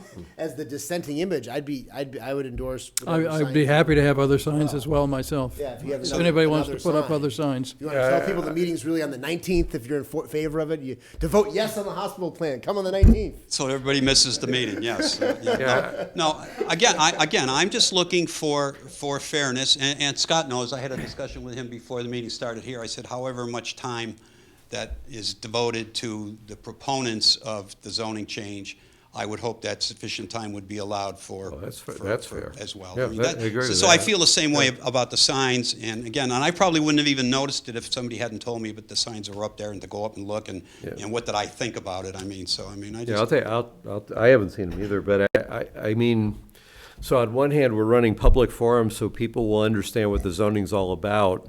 And then if there's a sign that says the zoning is to enable us to do this thing, that's the picture that the State Hospital Master Planning Committee came up with as its recommendation, I don't find that inherently, an advocacy thing. It's like, listen, if you guys want this thing up at the state hospital, this is the zoning you need to have to get it. Some of the communications, I do think, need to not be selling the specifics of a plan. I think it needs, the message for this fall is the zoning is what we need to do to enable us to proceed with trying to get a developer to carry out the plan. Next spring, you got all, or not next spring, a year from now, when there's a disposition vote, then there's a real proposal. We know whether it's 325, 340, or 500, or whatever it comes out to be. We know what it is. Then I think it's open season on advocacy or a challenge, but. Well, I think it's open season now, too. This is a little, I would say that this is a little different than the average context, because if you think of, this is a special town meeting that's been called by the selectmen to vote on these particular articles. And so not a matter of advocacy, but the selectmen wouldn't have called a town meeting if they weren't in favor of a position. When we have our annual town meeting, we have a whole series of articles, some of which the selectmen haven't voiced an opinion one way or the other on. And so there's not advocacy. Sometimes we don't know until shortly before the meeting, after the article has been framed, where the selectmen or where the warrant committee or where some of the other folks other than the sponsors stand. But this is, I think, is a little different. I mean, this is a special town meeting by design is called by the selectmen to address the specific provisions that are built into the article. So I think I would expect that the town would be behind. Its advocacy is kind of clear in that respect, that it is, that it wouldn't be being offered. It's not being offered as a neutral question. It's being offered because it's the selectmen, because they're not compelled to have a special town meeting. They elect to have a special town meeting to kind of consider what exists. So across the board, I don't think it kind of compares to, one of the range of articles that we might have at the annual town meeting. But I also endorse the fact that if there is opposition, that the opposition should do this, should also, participate in these forums, in the open forums, hold their own meetings in order to be able to inform folks, so as they come on the 18th, that their position would be better understood as well, so that it doesn't have to be all explained and everything on the night of on the town meeting, when it's going to be complex enough for people that have just been following it along intermittently. So, I mean, the town, since we bought the property in December of 2014, has put a couple $100,000 a year into a master planning effort, which has had the people who did a lot of work spend a lot of time getting feedback from the community on what they wanted, and they crafted that all into a master plan. Where we're at in the process now is we've spent 4 years through the master planning committee listening to what people said they wanted. They've crafted it into a plan. If this in fact does reflect what the town wants, this is the zoning that's required to enable it. And the very first step, before we go down all the detailed work of trying to carry out the plan, the very first step is to go to the town and say, well, if you want that, you have to enable it through this. And in a sense, it's not the referendum on the specifics what this building or that building is used for. It's a referendum on the fundamental concept. Do you want to redevelop the state hospital property along the lines of what the master plan calls for? We're going to get a yes or no vote around zoning in November. And that's a fork in the road, but it's not like sell individual buildings or individual purposes. We're enabling something that presumably a good number of people in town said they wanted. So I'll go back to my original question, which was, does this mean that the opposition will have an opportunity to request to put signs up? Absolutely. Yeah, of course. Well, I want to be careful about that. I don't think an information sign with a picture of the hospital is an advocacy sign. It's an information sign. So when we're saying, oh, sure you can, my issue is, so do we want to turn this into a campaign where we have pro and con advocacy about whether to vote? I mean, absolutely, the opposite, people who don't want to see this zoning because they want to kill this whole thing because for whatever reason, they want it for dog park. They want to grow wheat on it. They can do that, but the idea that we're going to Only basically... possible reasons people could be against it. Only possible reasons. No, oh, no, there's multiple, that's my point. There's multiple possible reasons why people could be against it. That's what's caused us to have to take 4 or 5 years to get to where we're at instead of 1.5 years to get to where we're at. What I'm getting at is I think it will be a mistake for us to turn the run-up into the November 18th town meeting as a referendum on a specific plan for that property versus someone else's idea of a specific plan. If you think this whole thing is wrong, you're going to vote against the zoning because you don't want to see it enabled. I get that. But if we get into a competition about who's got what ideas and let's do campaigns, I think that's a big mistake. First off, I think that will kill it. So if that's the point, then let's go ahead. But I don't acknowledge that those signs are advocacy signs. They're information signs. I haven't seen the signs. Have you seen the signs? I haven't seen the signs. Here's what I would say. This is my official position on this for 1/3 of the Board of Selectmen. Whatever degree of advocacy is in the current signs, if you present a sign with the same degree of advocacy on the other side to Probably go in live that with that. location, Okay. in the judgment of the Board of Selectmen deciding how much advocacy is in those signs, I'm going to guess, wild guess here, there's not a ton of advocacy in those signs. And so if people are bent out of shape about the signs, And I'm willing to live with that. Yeah, I can draw do up that. your own sign. Yep. We will look at both signs. We will come up with the scientific measurement of the bias in each of the signs. And In you our can have- wisdom. You can have exactly as much bias on one sign as we have in the existing signs. I can If live we with that. conclude that the current signs are neutral, then any additional signs also have to be neutral. Is that fair, Bill? Go look at the signs. We will. I may. But I will. I would rather opine about this Now in I'm complete curious. absence of actual information. There's 3 of them at the hospital. Okay, I will drive up there and look at it, but, and I will also. Presumptively, I'm at some gonna point, suggest people to could the, put up signs saying, vote yes, vote no. I mean, That's- there's yeah, gonna be, that's fine. there could be advocacy, right? I mean, there's Yeah, gonna be, that's- that's the that nature can of a happen all town the time, meeting, right? yeah. It's People can maybe put not those to on their call lawns. attention to these informational meetings, but down the road, Right. theoretically, there could be a campaign for which, People can have always to. do that. It's- I'm gonna suggest to the clerk of the board that he move approval of the remainder of the consent agenda. So moved. All those in favor? Aye. Aye, okay. Not- That is one of those rare events when the consent agenda actually generated, I've done my duty. all right. Minutes, acceptance or correction of minutes. First one is November 6th. Give me a second. There's one I didn't get from you. I'll review it. So November 6th, Yeah, Seen those recently? yeah, what's that that? was last week. I And you don't have August 13th. I did We not don't have get August that 13th. too. I spun my wheels a little bit, but then I stopped. So are we good are we voting on November 6th? Or do we? I have comments from Mike on November 6th, and I believe I I have comments. apologize, I didn't get to the June 4th. That's fine. I'm sorry. Okay. I didn't get your August 13th. So I November promised I would. 6th, I also had purely editorial, and I told Christine I would just give her my markups. Yep. I think but fundamentally, I was okay with the November 6th meeting minutes. Yeah, I think I had looked at these already. Yeah, I think I have all comments from you. I was just waiting Okay. for. Yeah, they were, and I think they were typo kind of stuff. Yeah. So I would move to accept the November 6 minutes then as Second. edited. All those in favor? Aye. Aye. Next is the November 27th. I know I looked at these. Minutes? This is the- Those I have yours This is comments the on. Adams Street. Yep. Yeah. And I didn't have any comments. Pete?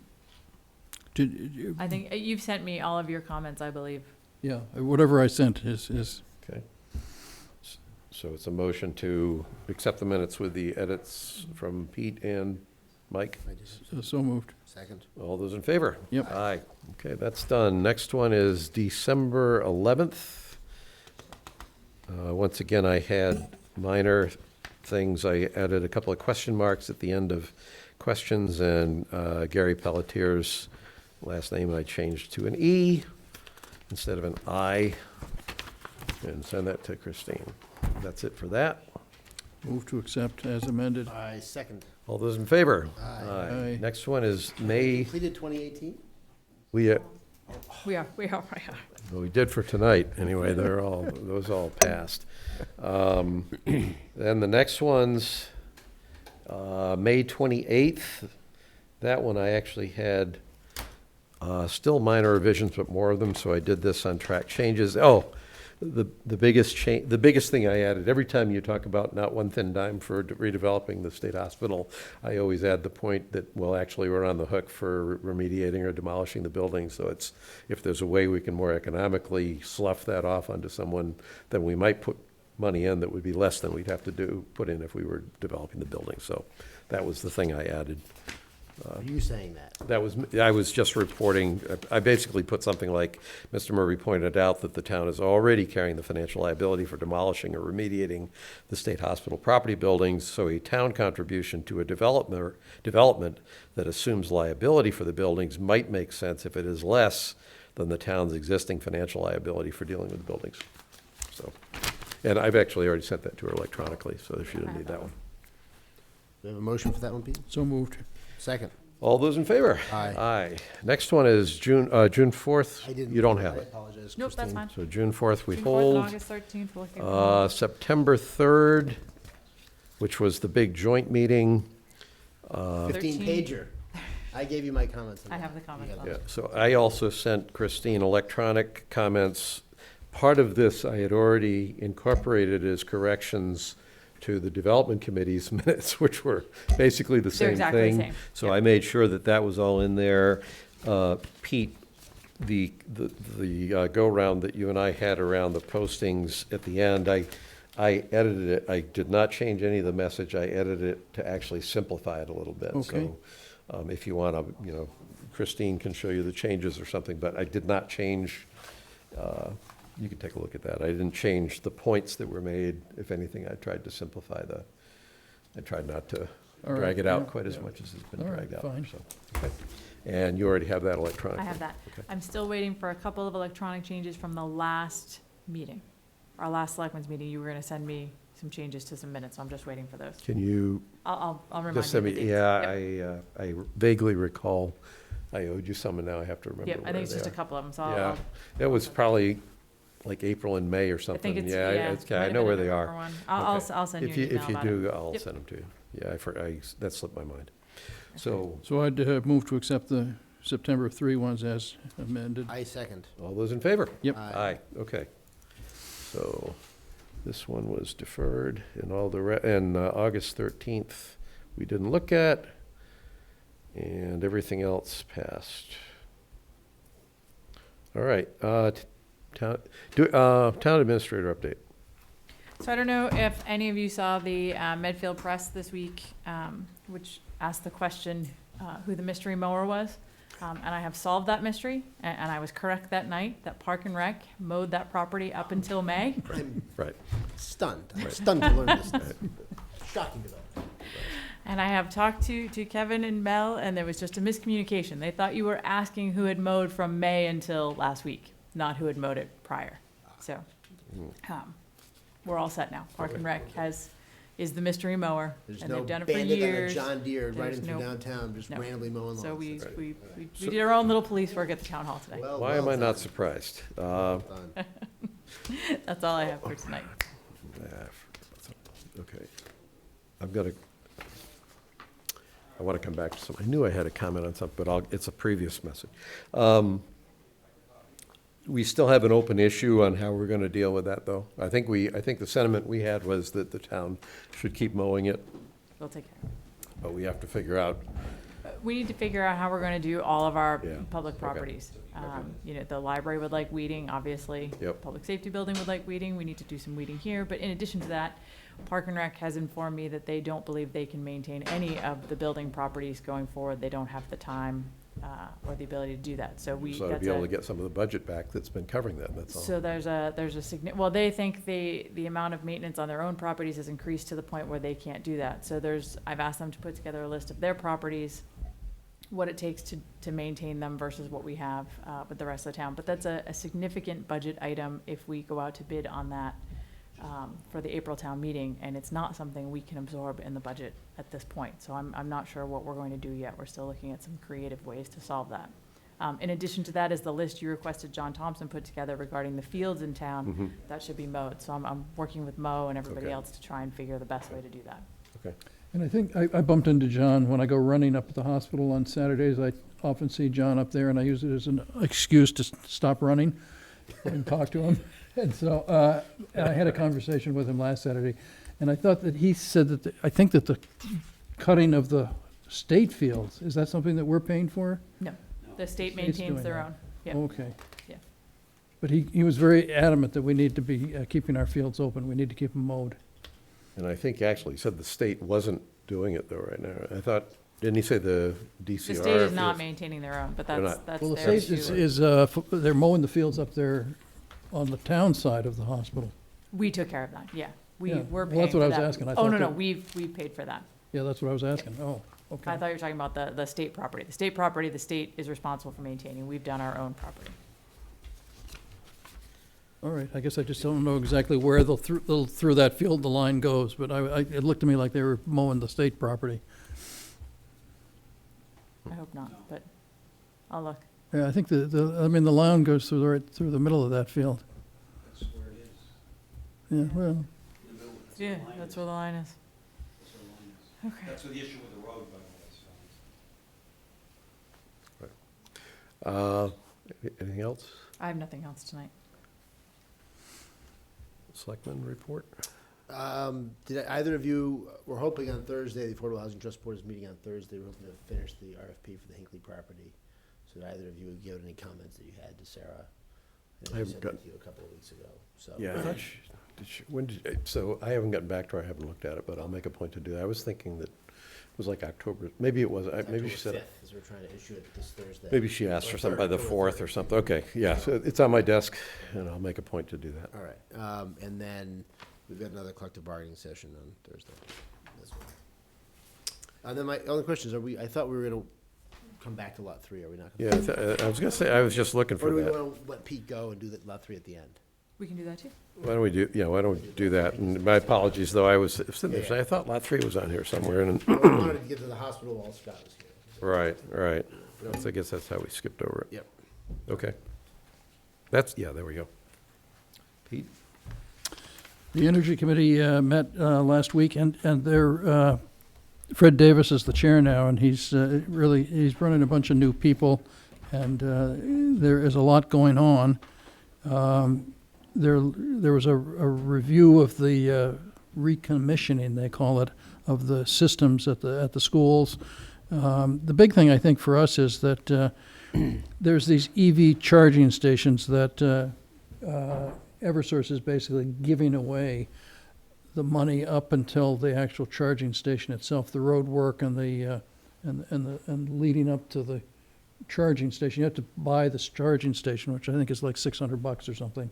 But that money's going to be running out pretty soon at the end of the year. So if we want to take advantage of the Eversource payment grant to put in these EV charging stations around town, we have to act pretty quickly.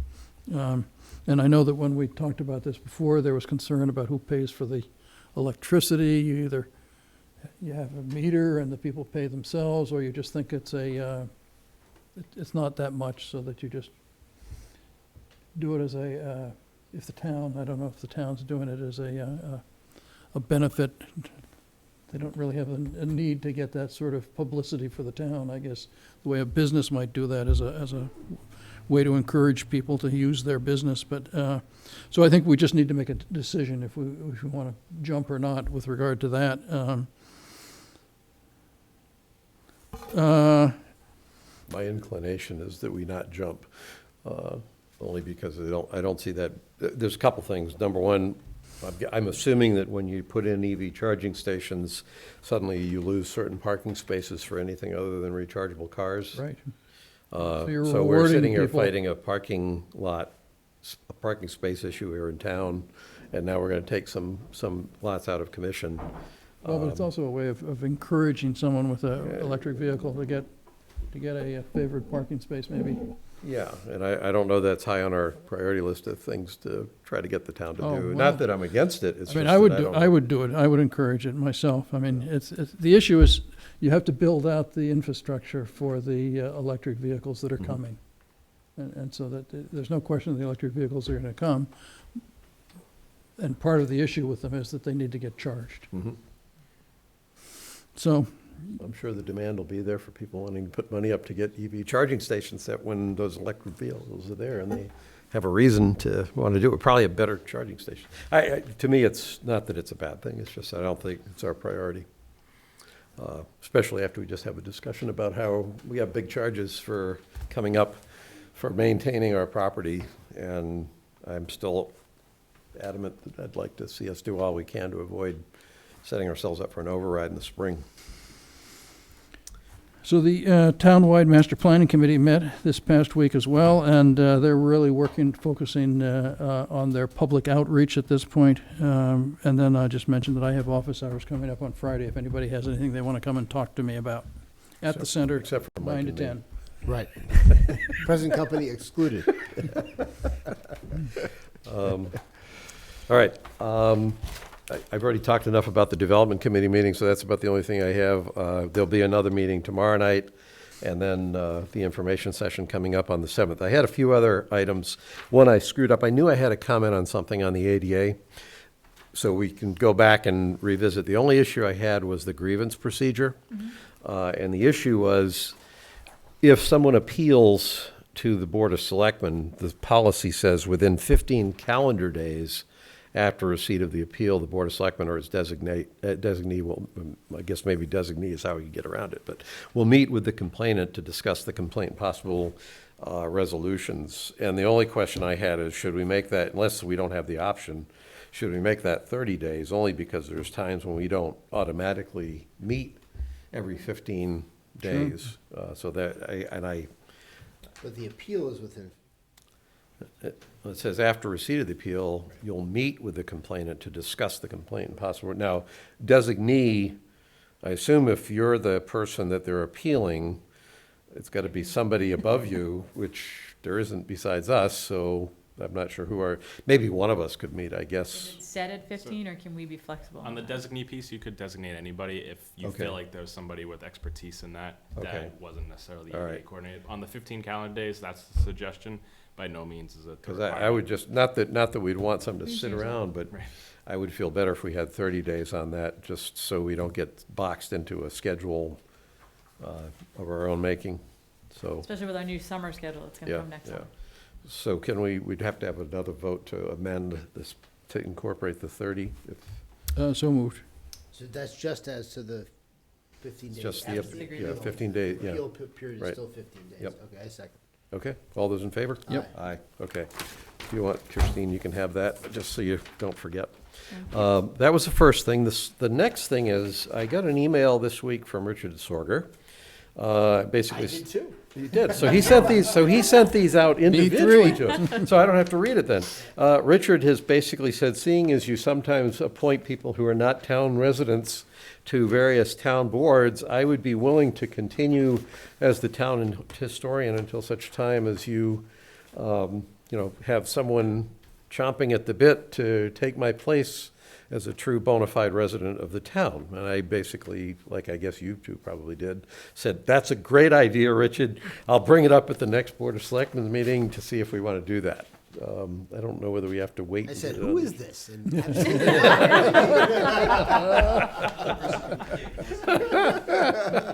are you related to Eileen disorder somehow? So, Yeah, no, I had the same reaction.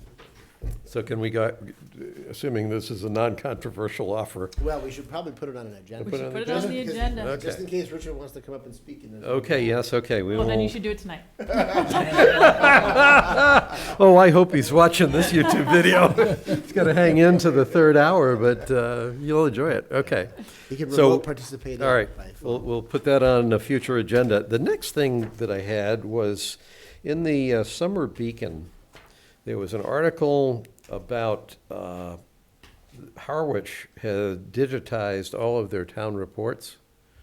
And at the end of the article, it said, to apply for free digitization of town reports or other documents through the statewide digitization project, visit http://bit.ly/DCB-PLFORM.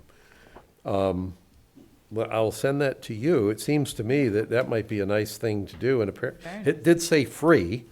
And if they're willing to do town reports, that would be kind of cool. I went to the library looking for the warrants and the physical copies. There's some years that are missing. I don't know who took them out and didn't bring them back, but there actually are some of the years I found the years I needed, but We have them all here. do you have them here? Well, the town library, but the point is, that might also be something that ought to just be on the website, so It would make it a lot you more can find it available. electronically. So we have them on the website now. We have only back to, I think it's 1999.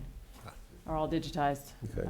Okay. That far back. Okay, well, that would have come close to giving me all the years I wanted, but anyway, I've looked in the library before, and they were all there, and then I looked about a month and a half ago, and some of them were missing, so, and then some others were out of sequence, so it was kind of, anyway. And I think that's all I had.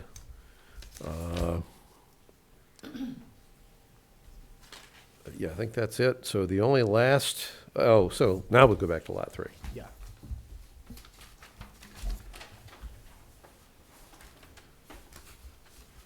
Who put it on? What do you want to talk about? Oh, so I had asked Christine to put this on just because with the Are you doing lot 3 now? three, yeah. Oh, okay. That's why we're looking at you. Oh, yeah, that's right, that's I right. didn't realize we were Sorry, doing lot Pete. 3. Sorry, Thank Pete. you. Yep. I'll recuse myself.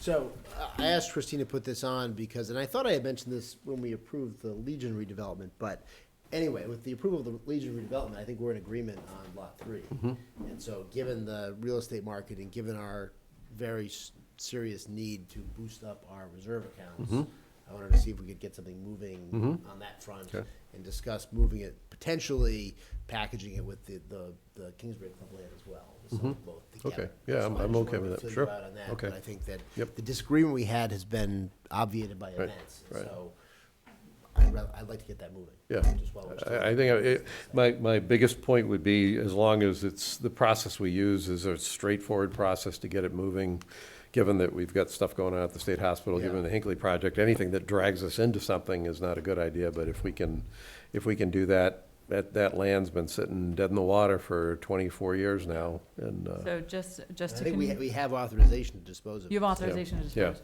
Of both. So just to confirm, you're looking to dispose of it for the highest and best use. Well, I think commercial use. Commercial, yeah. yes. Yeah, that's, I think, the way I'd put it. But together, I think, with the Kingsbury Club land, because it may be, I think you might get more bang for your buck if you sold them both together. So you'd basically sell the Kings, assuming the King, now, one possibility is the Kingsbury Club would want to buy that land, and then, so you're talking about selling the land that we currently have leased to the Kingsbury Club? It was subject to the lease. Maybe, you could get, Yeah. Kingsbury Club could buy it, you could get a developer who Yeah. wanted to be a landlord and then develop the other part of it, Yeah. or, some other combination. Yeah, But I if we think did- you if could get a so- proposal for one and not the other. I think you Yeah. could offer them together, you may only get a bid on one. So the only thing I would do on that is I'd want to talk to the Kingsbury Club just to get their, I'd like to know whether they don't care, whether it's a great idea.